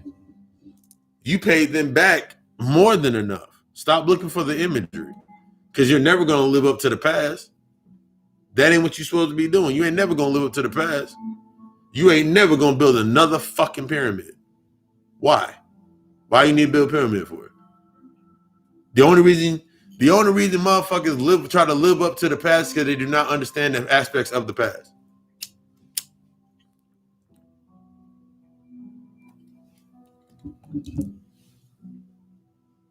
I remember the day when I was like, yo. I remember I was watching They Live the first time. And I remember they were in the bottom of the building. And that same day I had like my mom got me one of them books that had like the pyramids and stuff. Like she got me one of the National Geographic with Egypt in it. And I remember one time I was meditating. I went back to that space when I was watching They Live the first time ever. And I'm looking at them, they're going down into the bottom of the building, and it's like the stone, and it's like it looked like corridors. And then I remember my little zoo book, I forgot what the fuck kind of book it was. My book was open to the corridors that were within the pyramids. So I'm watching They Live when I was like 7 or 8. I'm watching They Live when I was like 7 or 8, and I got my book open to the pyramids, and I'm like corresponding. I'm like, damn nigga, like corridors. And I remember the scene when they were shooting them niggas across the fucking space to get to the other space. I was like, nigga, the pyramids was like time machines and teleportation devices. Why do you need a teleportation device now? Why would you need think about it. Why would you need a teleportation device now? And then you got your cell phone. You can send emails. Text, video calls, interactive messages. The internet's in line. Why would you need that now when you can do that now? When you do that anyway, you can send the information back and forth. They showed you the aspects of shit being traveled across them, like Willy Wonka and the Chocolate Factory. You had the information in front of you, but if your mind's stuck within the subcompartments, you don't see how these shits connect.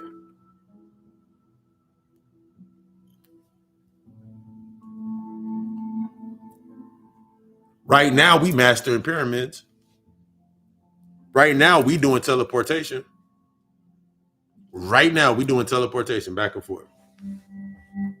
Even to use the information, you got to be at a certain clearance to even get the information. So it ain't for everybody. So this thought process in people's minds of, yo, if we get this economic plan, all our people would be good. If we get this, all our people would be good. It sounds good. It looks good on paper. You can come up with 30 different perspectives. You come up with like 30 different perspectives on this factoid, but it's not meant to be made in this space. Not in the way that you're trying to do it. Because in order to build such, you have to have stuff that is able to be invested into it. Anyway, you can't just have an economic plan. You just can't have a black bank, because how does a bank work? You can't put together an economic plan. How does the economic plan work? You can't do the shit backwards. You got to start from where you at. You got to accept your level of being. Stop tracing yourself and putting yourself in districts where you don't belong just to get pimped out. Stop allowing others to trace you and make you based on your identity, and then your ass end up getting pimped out. It ain't fun. Just stop allowing motherfuckers to pimp your ass out. You got to become that monster. You got to become that truer aspects of yourself. You got to allow all this shit to fucking fade away. I took an excellent shower after I fucking sat in front of that fucking altar earlier. Shit felt great. I'm looking and doing things that I would have thought that I never done. I have more time and more space to do things that I've ever wanted to do. But it was a process to get here. A process full of fucking fives. It was a process to get to this point. I'm proud. I'm humbled to be at this point. I will usher in and champion that I'm at this point.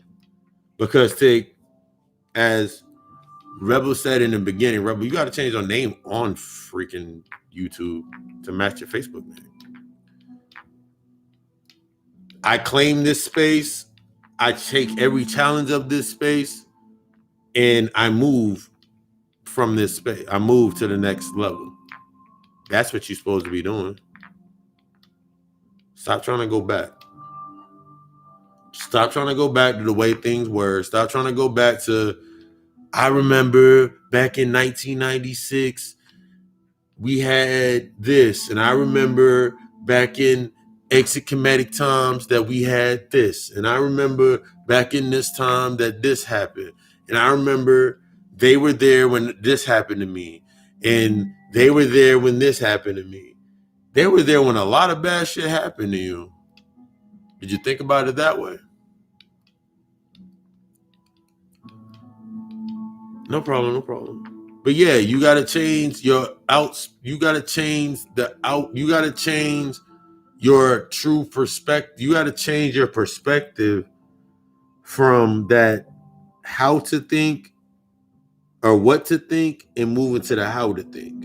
Stop thinking what are other people gonna think when you start demonstrating from your higher self. Stop thinking about what to think, what people are going to think. Start thinking about how you are going to be if you come back down here with fucking baby brain. Think about that shit. That shit makes me cringe just thinking about it. The only thing that makes me cringe more than coming back here with baby brain is random people touching me. I don't like when random people touch me. I don't care.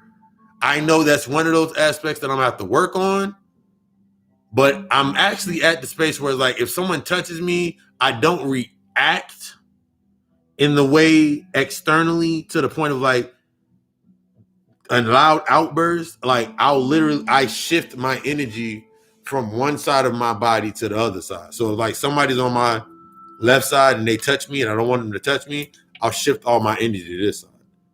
So they literally can't access the energy because this side now is dead. It's dead. I'm just thinking about, I just thought about like a 600-pound white woman trying to touch me or something. Or an old, like 72-year-old, don't take care of herself, got one of them things like that, trying to touch me. I just think that in my mind, and it shuts that energy off from being access to them. And that's all a part of your magic and your power. But yeah.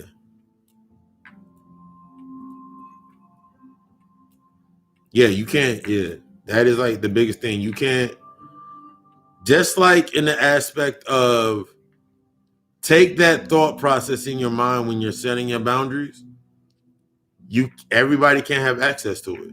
Everybody's not worthy of your energy. That's a how, not a what to think. But they'll become worthy. Maybe if I do let them come around me and hang around me. Nah. I got a house full of fucking books. If motherfuckers come over here and sit, that's like, I got a house full of fucking books. If a motherfucker come over here every fucking day and never pick up or ask about one book, and then 5-6 months down the line, I ask a question and they ask me a question, I'll be like, nigga, all them books in my house about that shit and you never pick one up? Man, I was scared to pick up the damn book. Man, I was scared to pick up that book. Nigga, that's on you. It's there. You got to earn this shit.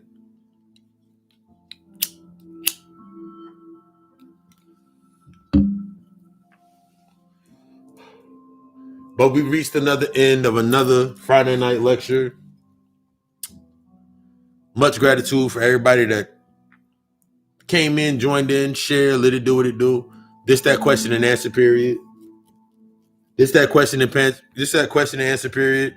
Up to and if you would like a reading, I'll do a reading right here since we live right now. We live with energy right now. Questions, comments, any question that doesn't have to relate to the topic that we went over tonight, because I went over a bunch of fucking topics.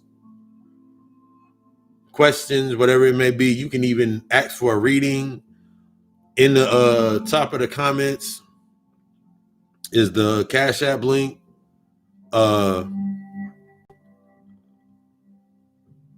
Smooth, appreciate that donation. It is $65. I don't know if you heard me on that, but it is $65. I am running that special on the consultation. It's a consultation and a reading. Consultation with a reading is $65, because y'all know my reading start at $25 and the consultation is usually $90. So for it's $65, nice little package deal. We set those appointments up, set that appointment up, and we have that conversation. You ask your questions. I'm gonna ask a few questions, but I'm basically gonna be letting you talk. Then I'm gonna let you speak. Where you at? Where you wanted? Where you trying to go? And we build from there. You might need something simple as you might just need like some guided meditation. Guided meditation with me, it's $50 a week. It's a 3-day. It's 3 days a week. So it's basically you buy 2 sessions, get 1 free. There's also a monthly package. It's not priced and not listed because you have to ask, and I set that up. You might just need that simple meditation, or you might need to get into your trauma aspects of yourself, addressing your traumas, finding your traumas, actually applying your shadow work, dealing with your shadows. And that's the other aspects when we go into the counseling, going to that counseling and the therapy. Or you might want to invoke some energy. Y'all can drop the questions in the comments as I'm finishing. What was I saying? Or you might just need that boost of energy to align you, to get you that extra boost into that spark. Spiritual baths, drawing awakening rituals,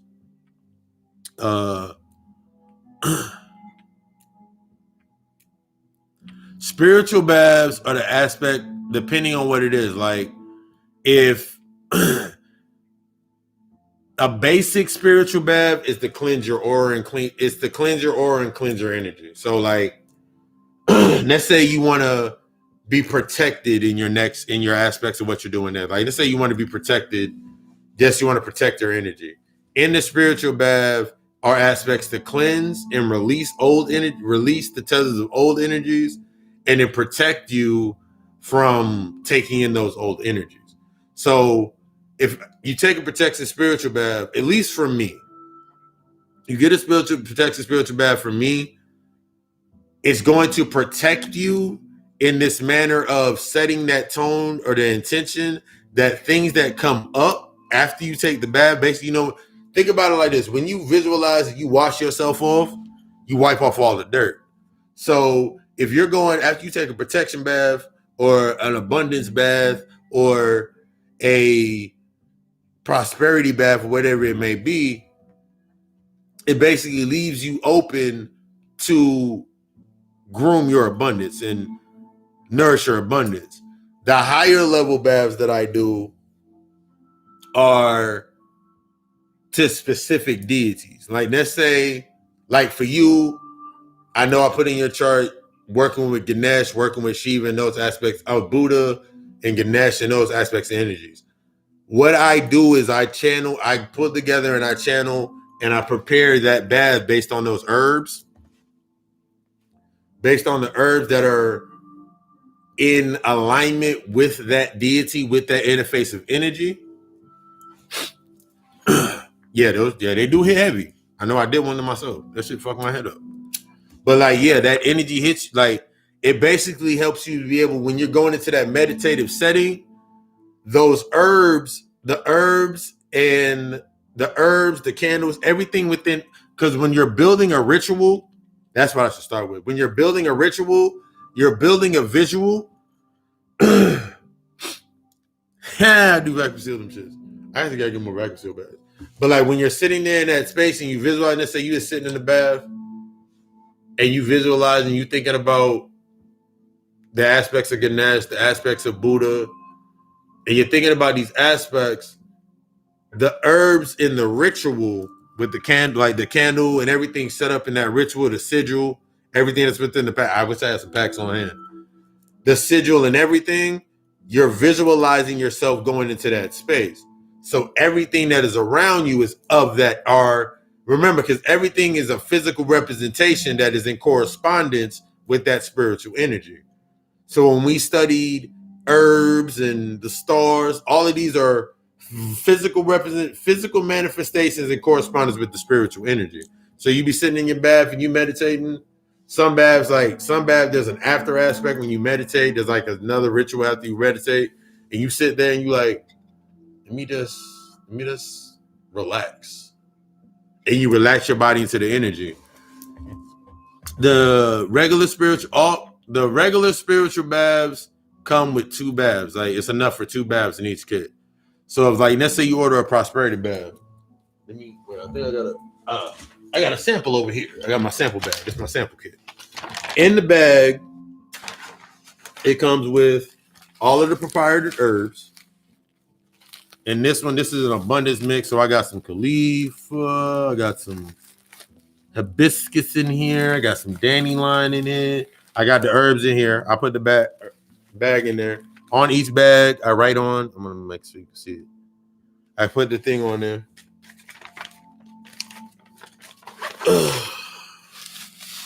The charged and infused salts. Yeah.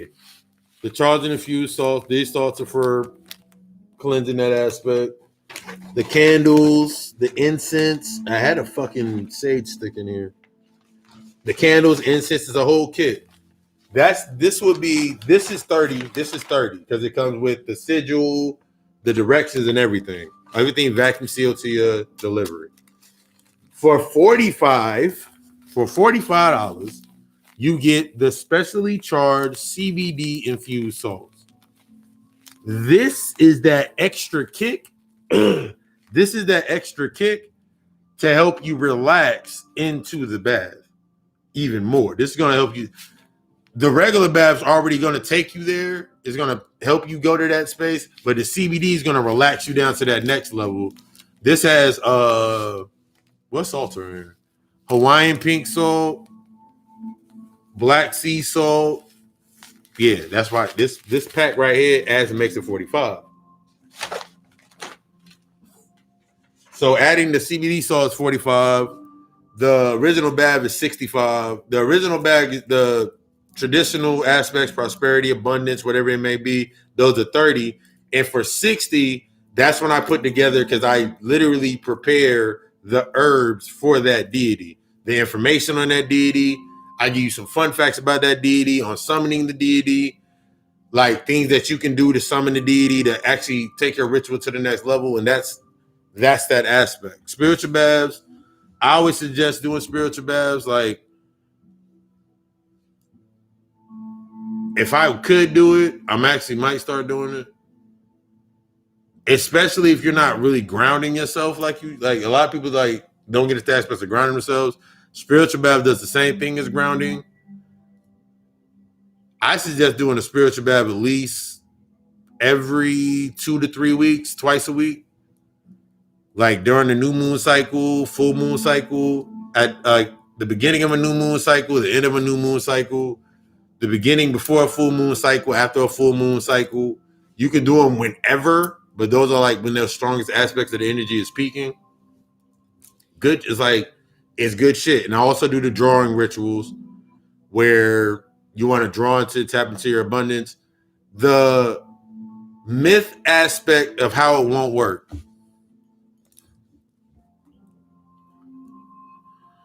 When doing shadow work, do you ever find yourself keeping some of the aspects in yourself that you intended to remove, like memories that you held back?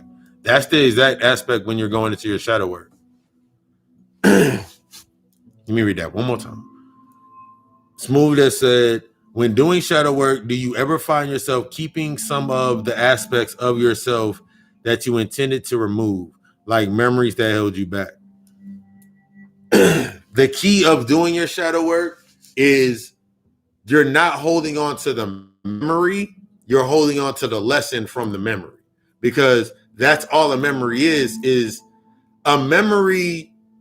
When you go into your higher aspect, is simply a lesson that you haven't learned from. You haven't learned how to use that energy from that memory. So I'll use a good aspect and I'll use a bad aspect. That's for both sides. When my grandmother transitioned, I held on to all the memories of my grandmother. And I repeatedly held on to these memories unconsciously.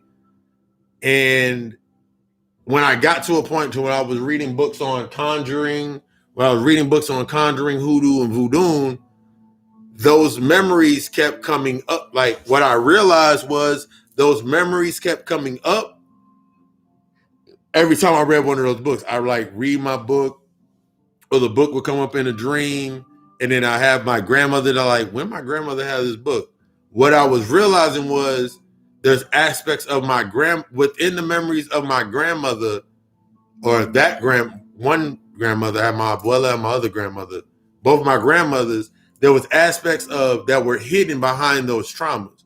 Like, for me, my grandmother, my pops always called my grandmother, she was a root worker, she did voodoo and all these things. I was raised in a Catholic household. My pop is a super Catholic.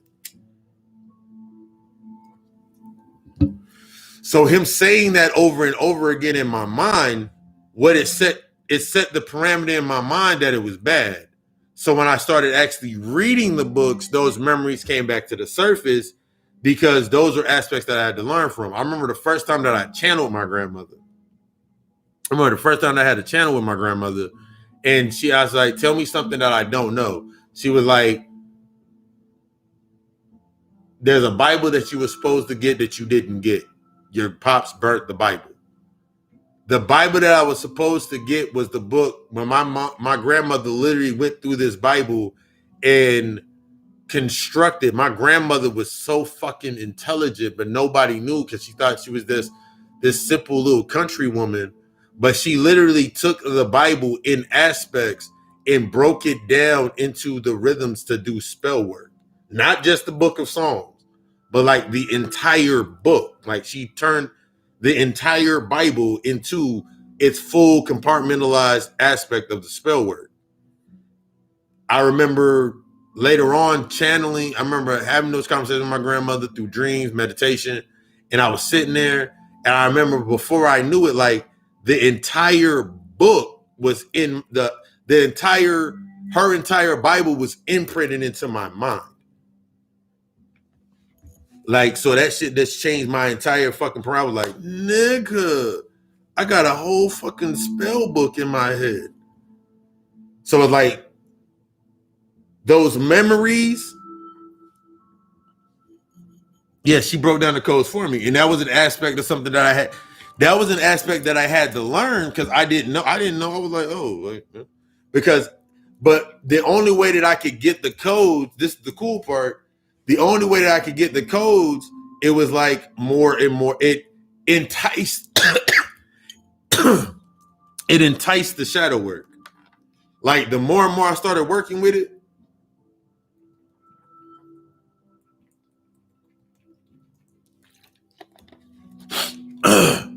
the more and more that I started working with my shadow work and going into myself, the more and more of those codes came out.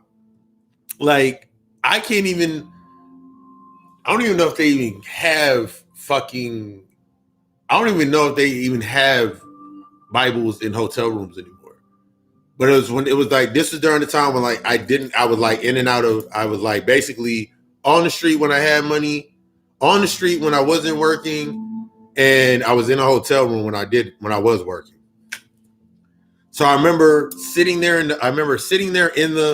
sitting in the hotel room, and like, you know, most hotel rooms had a little Bible in it. I'm sitting there and like I'm looking at the Bible, and for the first time I'm reading this Bible, and this was like 2016.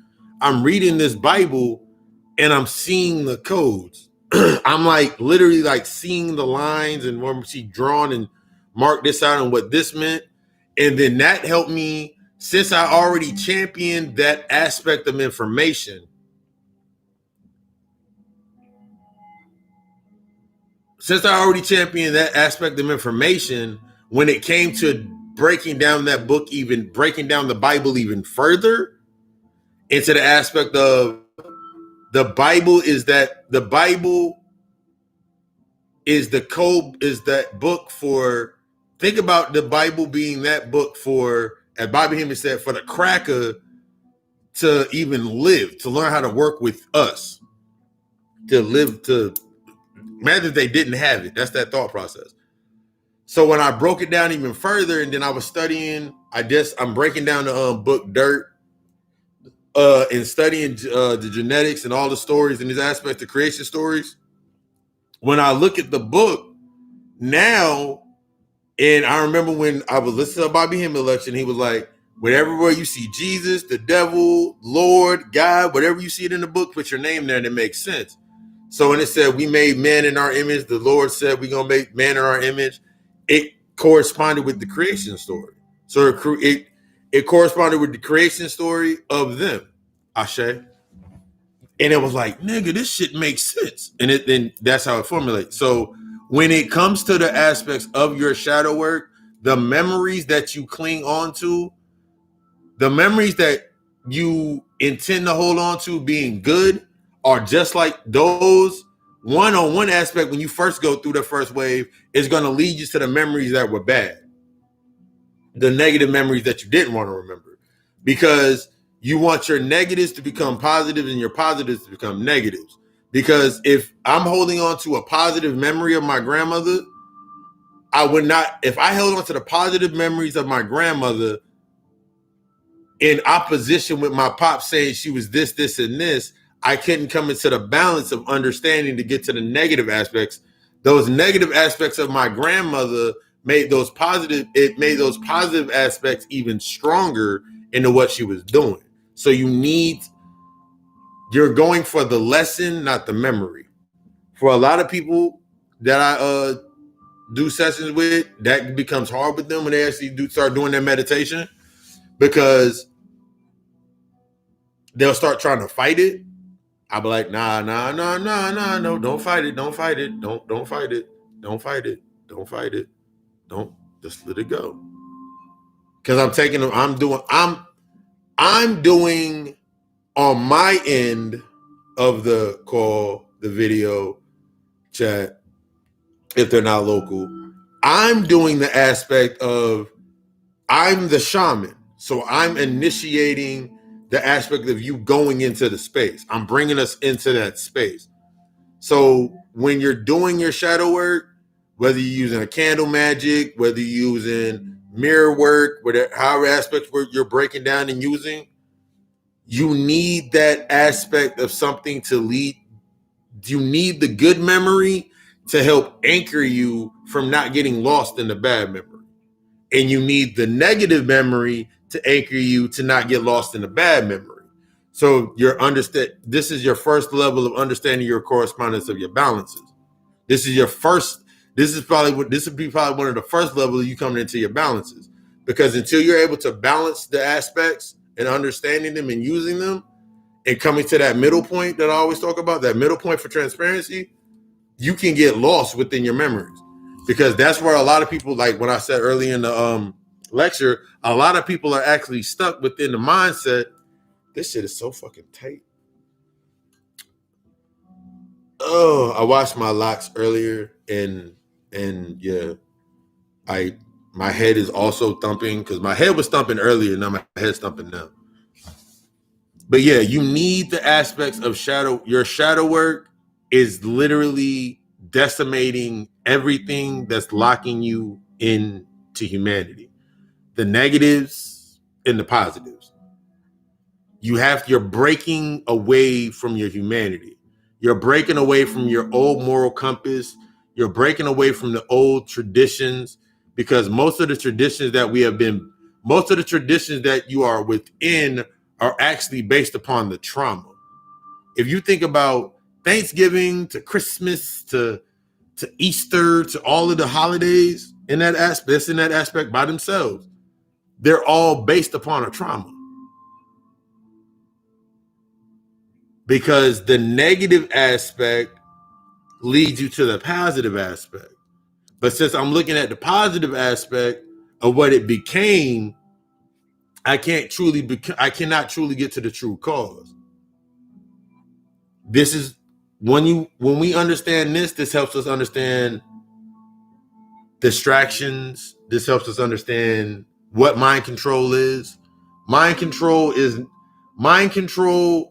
on a larger aspect of level is going to be if every day at 3:00 this pops up on your TV screen.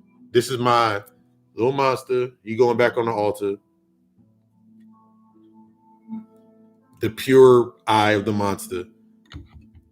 And that's popping on your screen every day at 3:00. This just pops up on your screen random.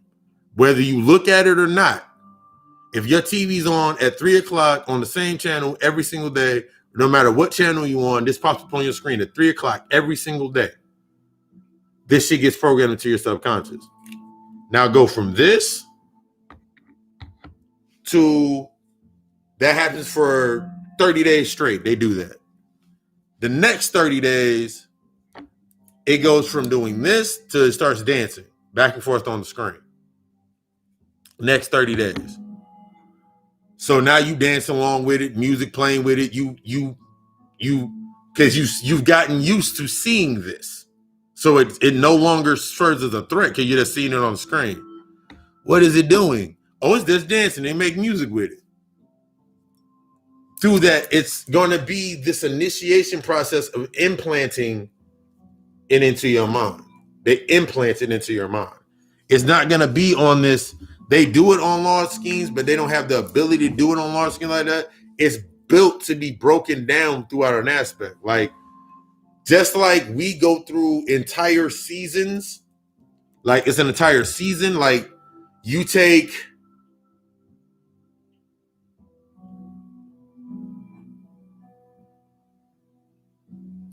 full moons.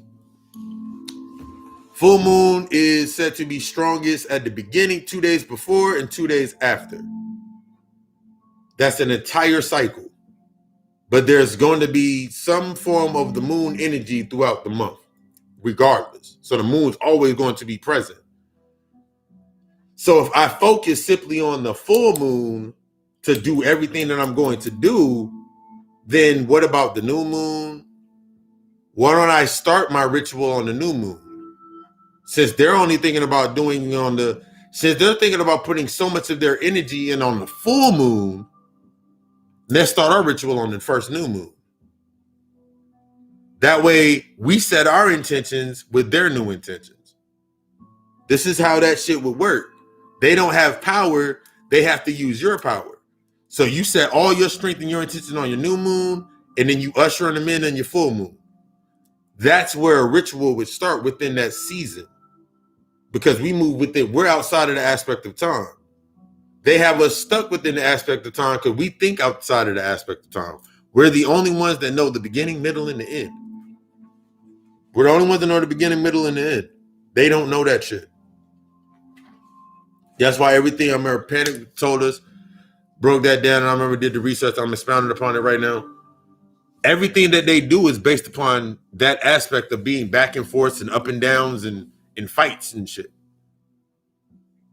They got to keep fighting. That's why they gave you Mission Impossible and then Mission Impossible 2 and 3 and Ghost Protocol and all this other shit. That's why they can continue to keep giving you 007 because it's a nostalgic factor. I talked about that in election nostalgia. It's a nostalgia factor. But yeah, when it comes to your yeah, that's why I'm gonna be answering this shit. Huh. But yeah, when it comes to your shadow work, no problem. No problem. Whenever you are, I was parented from Panic and Bobby Hemmett Energy. Like those are like my main two scholars. Phil Valentine, all those, but those are my main two scholars. I was taught scholarship and breaking shit down to that particle, breaking that shit down to that level and giving out the information to go with it. That's what you search for. That's why my main thing has always been study all and follow none. So whenever I'm putting out information, I'm putting it out in the narrative of studying all and following none. That's my narrative. That's my niche. That's what I'm supposed to be doing. Study all, follow none. And that's, yeah, the guy I was talking about with the aspect of banging on Moors, and the only reason that you hating on something is because they did one negative thing. That negative thing, once again, is the aspect that gets you to your positive. So when I look back at humanity now in this life cycle, yeah, no problem. That's the key aspect, man. Like, I think about it like this. The way that I break shit down, I remember when I was little and I would break stuff down and people were like, nigga, I'm not stupid. And I remember one of my mentors told me, like, break this shit down like them motherfuckers is kindergartners every single time. That way there's no excuse for them to be like, you didn't say this, this, and this. Like, no, nigga, I said everything. But yeah, definitely open for that. Definitely open to do that console. It's all about breaking that shit down. And like, I'm not doing it from a space of, I'm never going to give nothing. If I don't understand it, I don't know it, I don't have an interpretation for it. Because the whole goal is,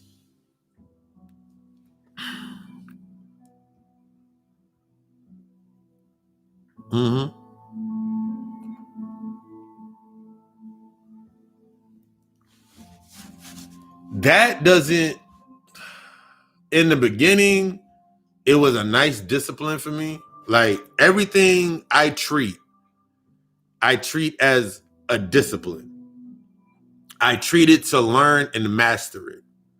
Once I've mastered it in the physical form of performing the ritual, like semen retention, like once I've learned how to breathe in and hold and muscle exercises, once I've learned how to do it in the physical aspect, I no longer, a discipline is meant to show you mastery so you can usher on to the next level. So something with semen retention, releasing my seed, I know I'm not going to release my seed just as a randomness, because I'm not, if I'm doing it based on the discipline or on the fundamental, that's when you become pious. That's where piety comes from, because you get stuck on the fundamental. So something simple as semen retention, like learning how to charge and ejaculate through your mind and like set your intention and let that shit go back up your spine. Once you've mastered that aspect, you can move on to the other levels of learning why to do that. Like, I love Samuel with that book because he wrote this. He actually wrote there's another book. I don't know where the fuck I got it at. He has another book called basically on how to think, the aspects of how to think and not what to think. But for me, it's like, it doesn't work for me because I don't need it anymore. It's something that I don't need to, it's something that I don't need to aspire to be doing, or I'm at the point where it's like, I can say like, you got to do this, you got to hold it. This is the reason that you're doing it. You hold your seed to set your intention because that's your energy, that's your life force. But there's other ways that you can release your life force. You release your life force. Just in that, the aspect of that discipline of not releasing your seed, that discipline gives you the teaching and another corresponding aspect of I don't release my works.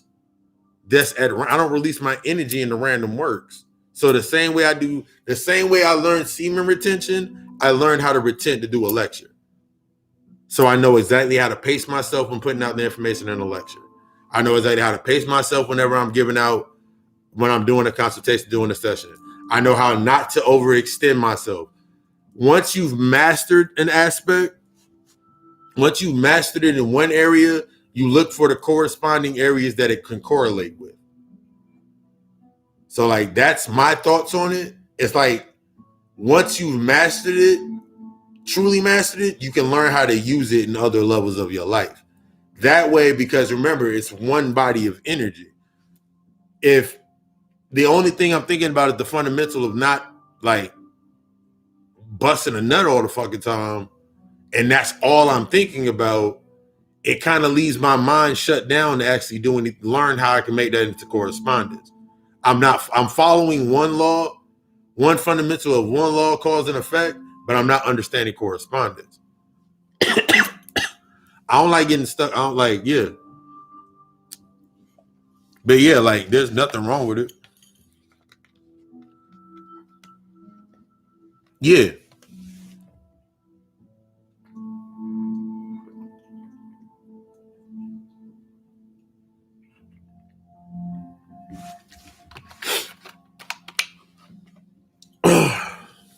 Because that right there can make you, that's an aspect of making you really pious. Because if I'm only thinking about not releasing my seed, then how the fuck am I getting the sex magic? Sex magic is alchemy. Tantric sex is alchemy.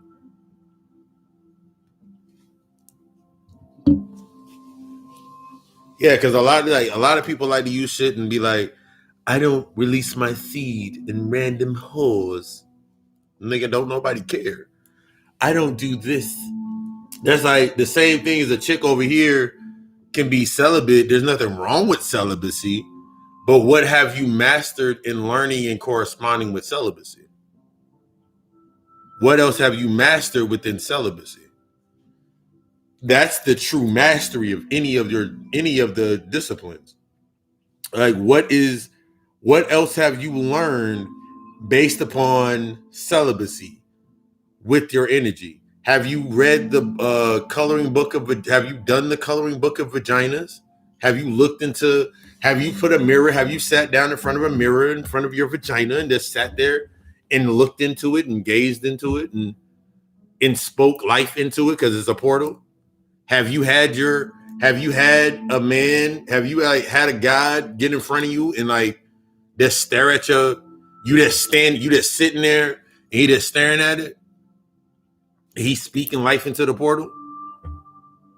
He's speaking the shit you already spoken to it. Have you learned that aspect? Nah, I'm celibate. I can't have no nigga around my nigga. There was no penetration within that aspect. The only thing that's getting penetrated is your fucking mind. So when we get stuck in these parameters, redlining the identity of I'm celibate or this right here, or I need 6 wives, or I need 6 husbands, or whatever. Are you looking at it from the corresponding of where it came from? Are you looking at it from the correspondence of where it triangulates from?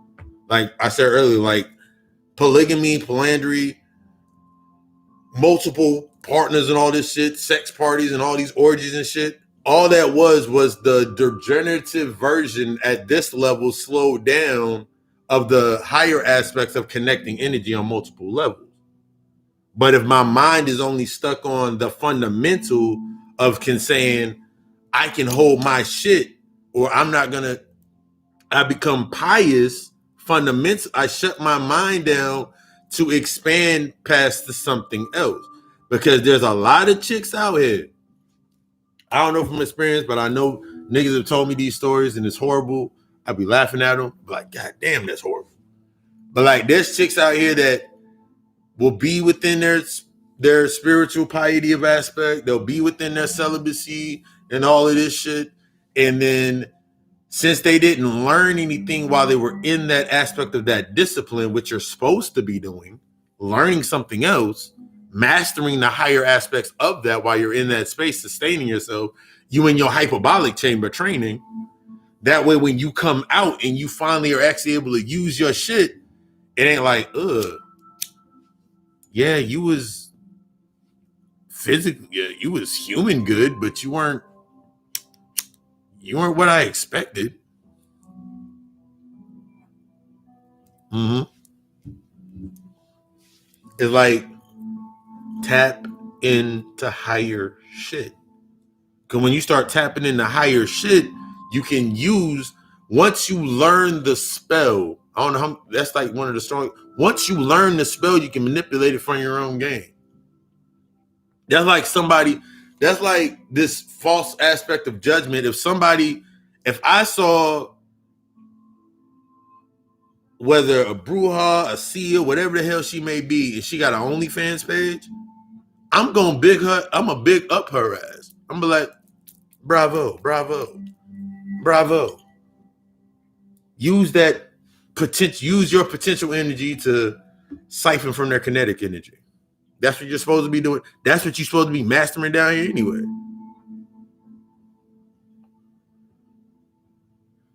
You're not supposed to be sitting here in this position.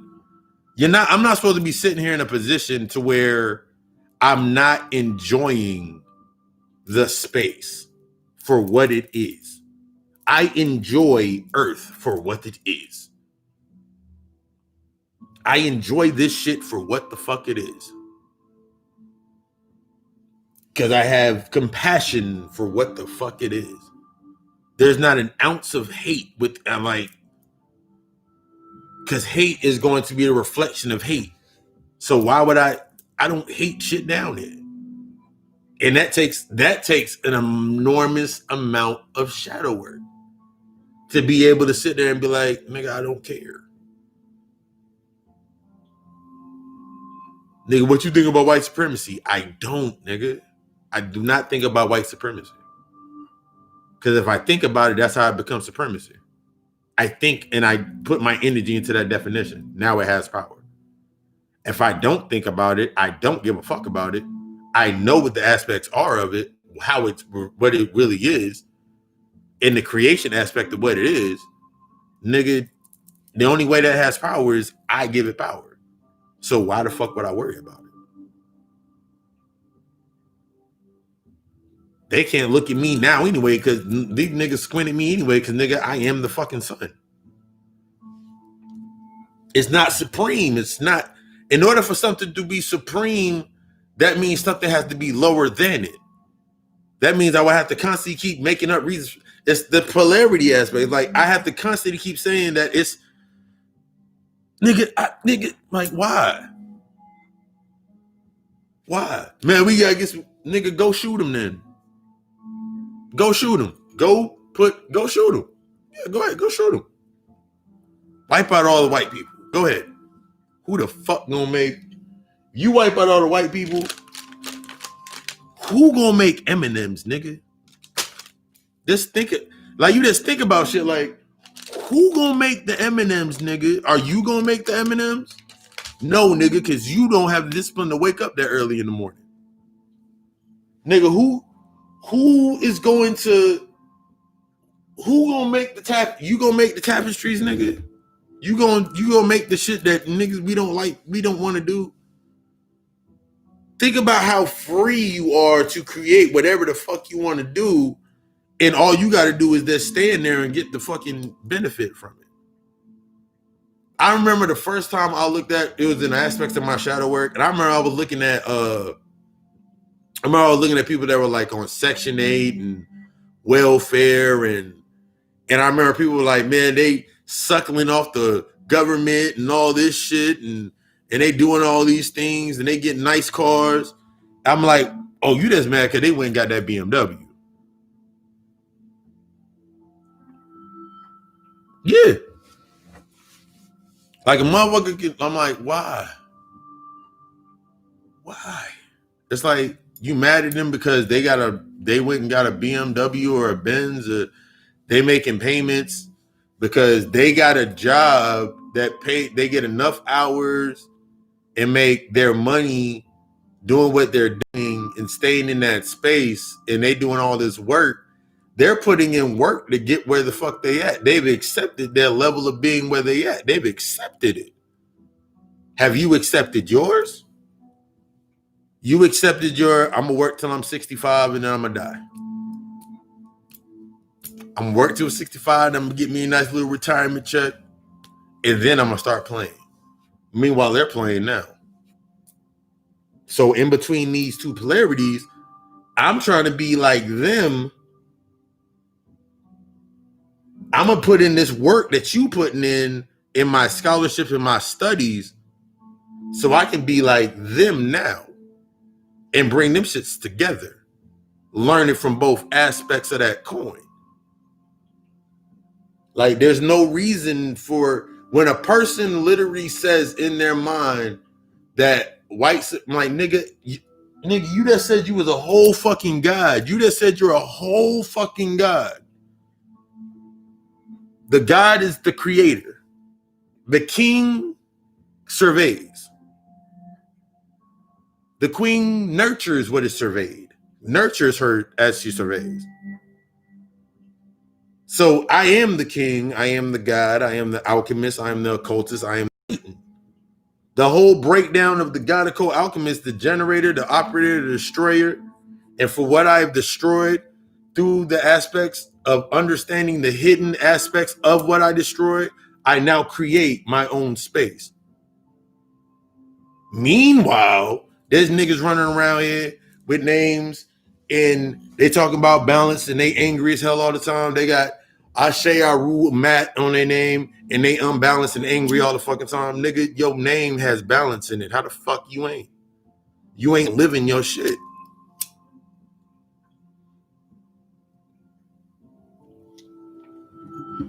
You're Oya. What Oya are you? There's only one Oya. No, bitch, there's 5 variations of Oya. There's the water Oya, there's the one of the swamp, there's this one. I didn't know that. Bitch, how you didn't know that and you claim the name? It's like these aspects, you just start looking like, are you really what you say you are? And then you look at these people in these positions and you're like, why are you there? Oh, you a gatekeeper. You just locking the gate off so I can't get through it. Nigga, fuck you. I'm gonna go this way.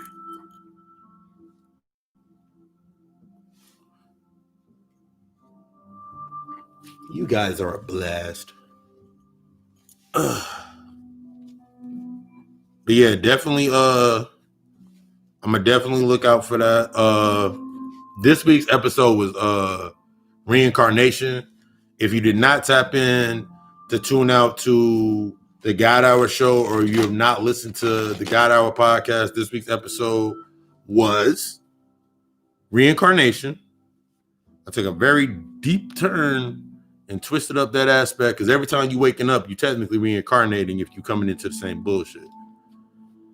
I make it my fucking mission for myself in my cycle to always incarnate into something different, even if the routine of the day is the same. Yeah, that's available on Spotify. It's actually available on the channel via it's on the channel. Like, it streams on the channel. It streams on the channel.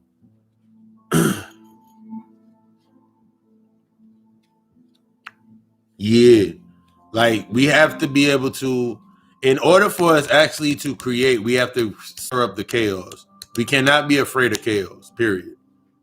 Like, you can't be afraid of the chaos. Every episode, I try to push that bar and twist that aspect of the chaos to change that narrative, to take that definition to that next height. That's what we have to start doing in order to actually start winning. This is my aspect of understanding download came to me, and the aspect of actually putting in that work of your spiritual work. Because I hear people say, yo, it's a spiritual war and we got to get spiritually ready and we got to learn these spells and we got to do the voodoo like our Haitian ancestors. That's been dead. I'm sorry, that's been dead. I'm not going to put my energy or aspects of energy based upon one aspect of my spirit being in one side of an imbalance in order to do what? It's going to do it naturally anyway. As long, even if I just think this shit is going to happen anyway, let me strengthen my mind so my thoughts can make that shit happen. Make my reality. It's the aspect of becoming the ultimate villain.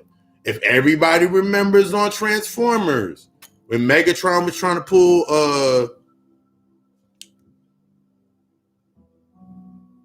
Cybertron here.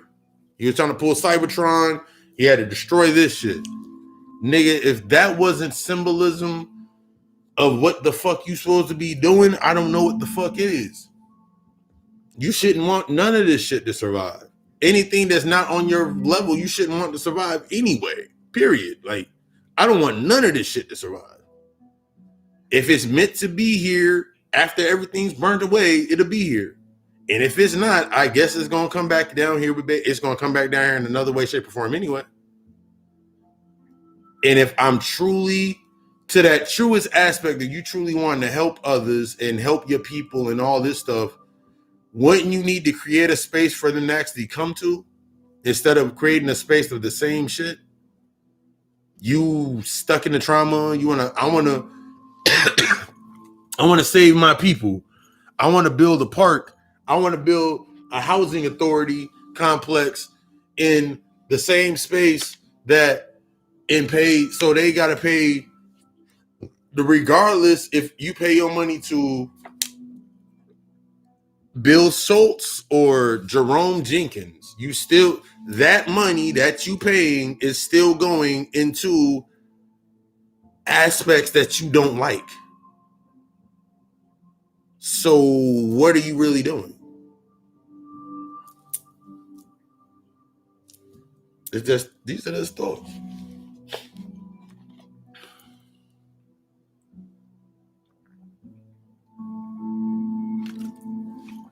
Take my last bathroom break. If y'all got any more questions, comments, drop them over there in the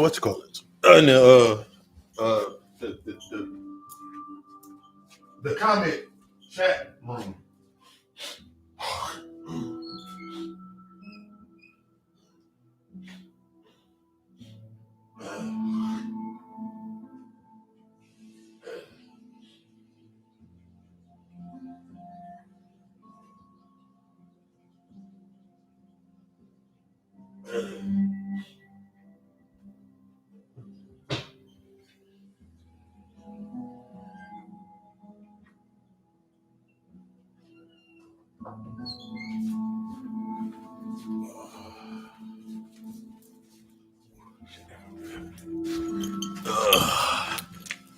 But yes. Share, like, subscribe. Share, like, to subscribe. Share this. Grab the share link. Share it. Let it make people mad. Let it make people happy. Let it make people sad. Let it make people feel what they're going to feel. Fuck them. Feed from the energy from that aspect. That's the key. Share, like, subscribe.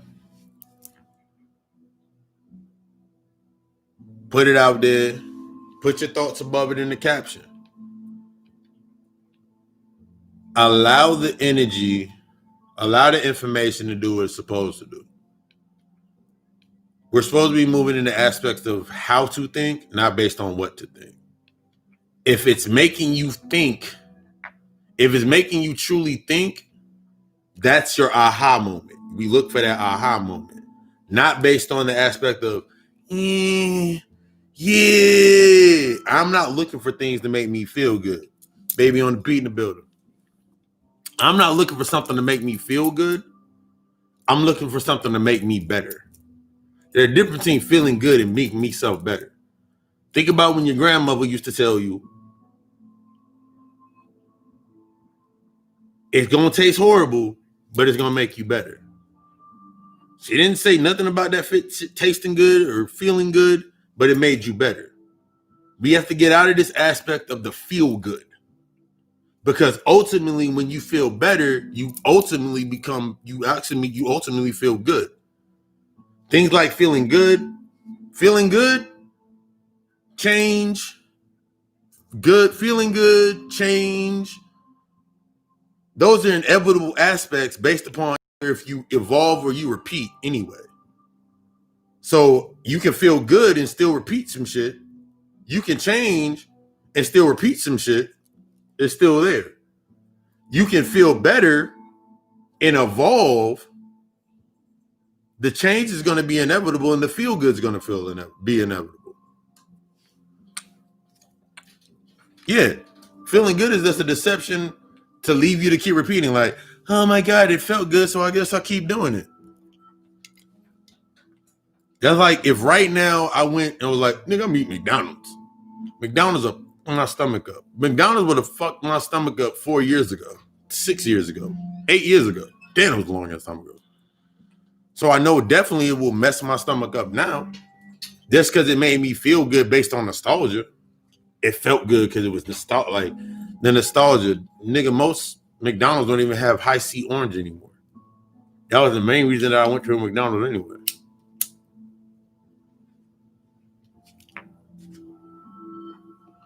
When we understand these aspects, that's that key. But yeah, gotta call alchemistllc.com. You can hit it in the inbox, hit me in my inbox at Rock Hollow Nijas. Facebook page is Rock Hollow Nijas.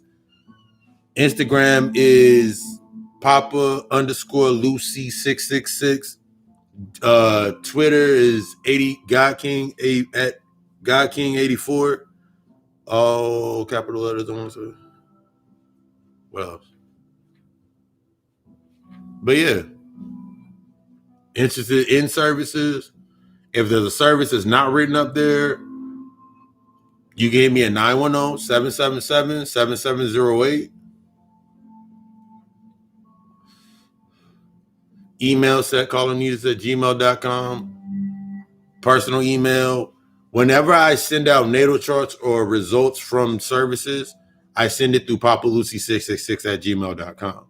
The business aspects, if you have a product, if you have a service, if you're interested on building on an episode of the podcast and future events, ad space, sponsorship, I'm putting together the sponsorship plug spaces now for the podcast. So it's like if you want to sponsor the podcast and you don't want to, let's say you don't want to become a monthly patron, because you become a monthly patron for the podcast, or you can get your service, product, whatever it may be, plugged into the podcast. That means you become a segment in the podcast, and depending on what prices we set together, like you're in the podcast. So it's like a dual aspect. Like as the podcast grows, as you promote, like, yo, my product's da-da-da, you heard me on the podcast, and I'm gonna say, yo, this is the, like, whenever I'm sending out the promotional aspects, like selling the like promoting the podcast through Facebook, Instagram, Twitter, and like wherever I'm doing it, I will put you into the aspects of the commercial. Like if anybody's seen the videos on my IG and the videos on my Facebook, like those videos, like we put together this a whole fucking package. And coming up soon, Baby on the Beat, we gonna start getting together and putting together beats for that aspect for sponsorship purposes. So all we doing is growing over here. Gotta call Alchemist LLC. This is an aspect to grow. It's like I'm past we have to get past this aspect of saying that we're gonna make these moves, saying that we're gonna grow, saying that we're gonna do these things. We should do this. We should have this. Why aren't, like, if somebody comes up with the idea or the foundation first, and you have nothing to, someone comes up with the foundation, someone puts up the walls. If you ain't got nothing to invest to put on the wall, what is the point of you saying that you want somebody to sit here and be like, yo, I'm doing this? And what is the point of you saying that we should have these things if you have nothing to invest into it? Or either you're not creating that avenue, or you are ready to invest in said avenue when it comes up. That is where a lot of people are falling at.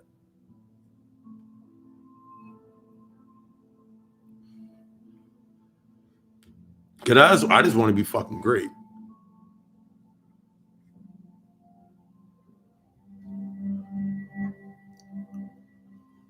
A good book on, well, my book is coming soon for Lucifer.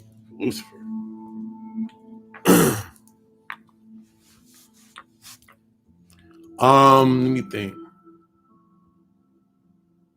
The actual good books to look at,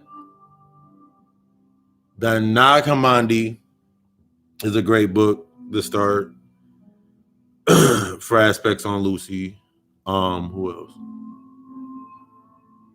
Remember, the devil archetype itself stems from Set.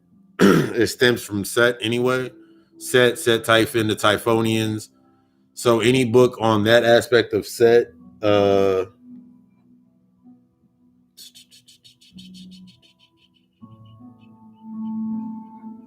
gotta look. There's so much different info that I have.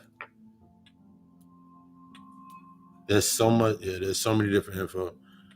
I'll drop that in your DM when I get the information. When I like source and get the book, because I have so many different books that I can think of.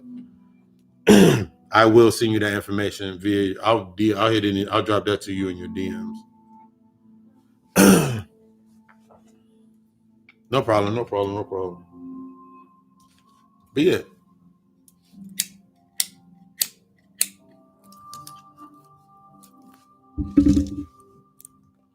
You need more of this stink flame.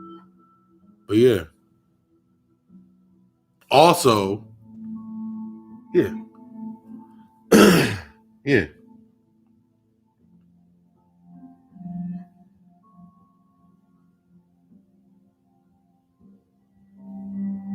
I literally, like, my brain just spaced out.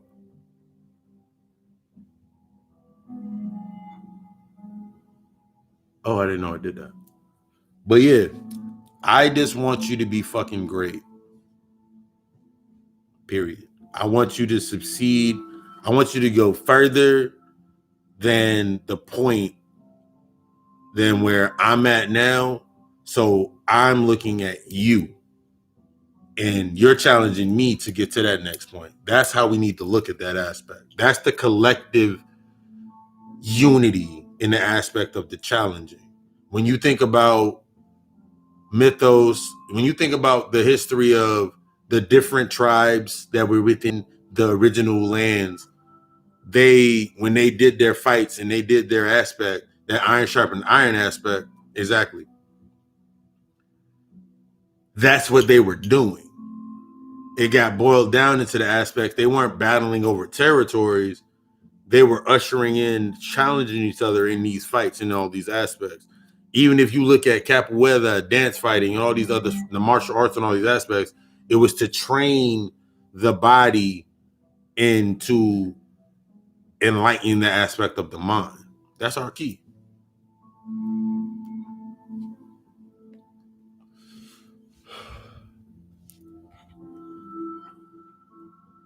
But if there are no more questions,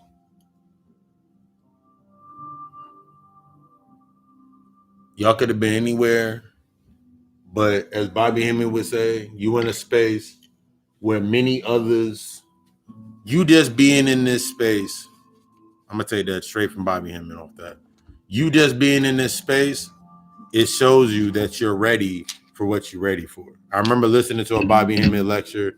He was like, I only speak to the ones that I'm only going there for the ones that I'm speaking to. That's the point of what you're doing.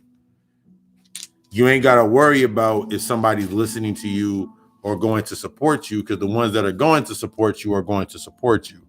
The ones that are going to be there are going to be there, period. The ones that are going to be there, the ones that are going to support you, they're going to be there.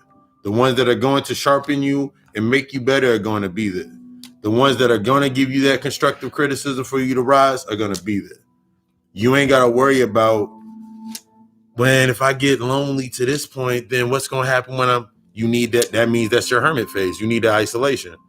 Man, there's no one around me and everybody thinking that I'm crazy. Congratulations, you reach your hermit phase. Live in it. Damn, now everybody want to talk to me and they coming to me on some low vibrational shit.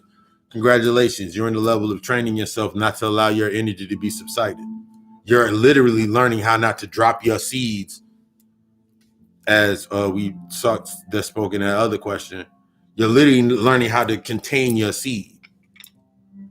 Man, damn, now everybody want to build with me and it's, man, like, man, my content list blowing up, my outlook on life is blowing up. Congratulations, you championed yourself into your next level. Learn yourself, apply, learn yourself all over again, apply, learn yourself, apply yourself over again. All synonymous. It all go together. From your shadow work. The shadow work is an ongoing process. You understanding the light is an ongoing process. When you get stuck on one side or the other, you get stuck within that conduit when your ego is allowed to feed. That's not what you're here for. You're here for something far more greater than what you thought your identity said you were. You're looking at somebody that at a long period of time, I was destined in my mind to be either a restaurant owner or a GM of a restaurant. But now I'm all in. This is what I do. Everything came into place, destroy infrastructure, destroyed how I looked at life, destroy how it was moving in order for me to come to this space. This is that example. You become the example and everything else falls into place. Your ego will tell you, get your life in order and everything, then worry about getting yourself in order. Get your mind in order and watch everything fall into place. I can guarantee that. That's a brand fucking name. I guarantee that, like Coca-Cola had cocaine in it back in the day. These are just those aspects. But yeah, I want y'all to be great.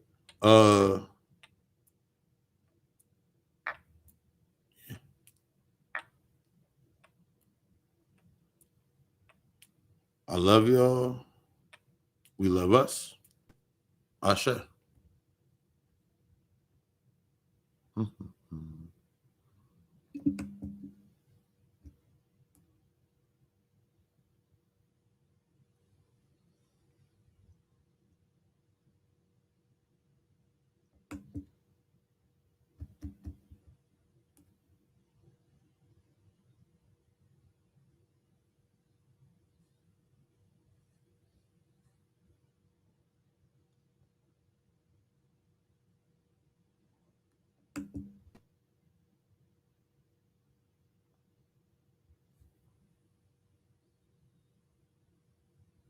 Okay.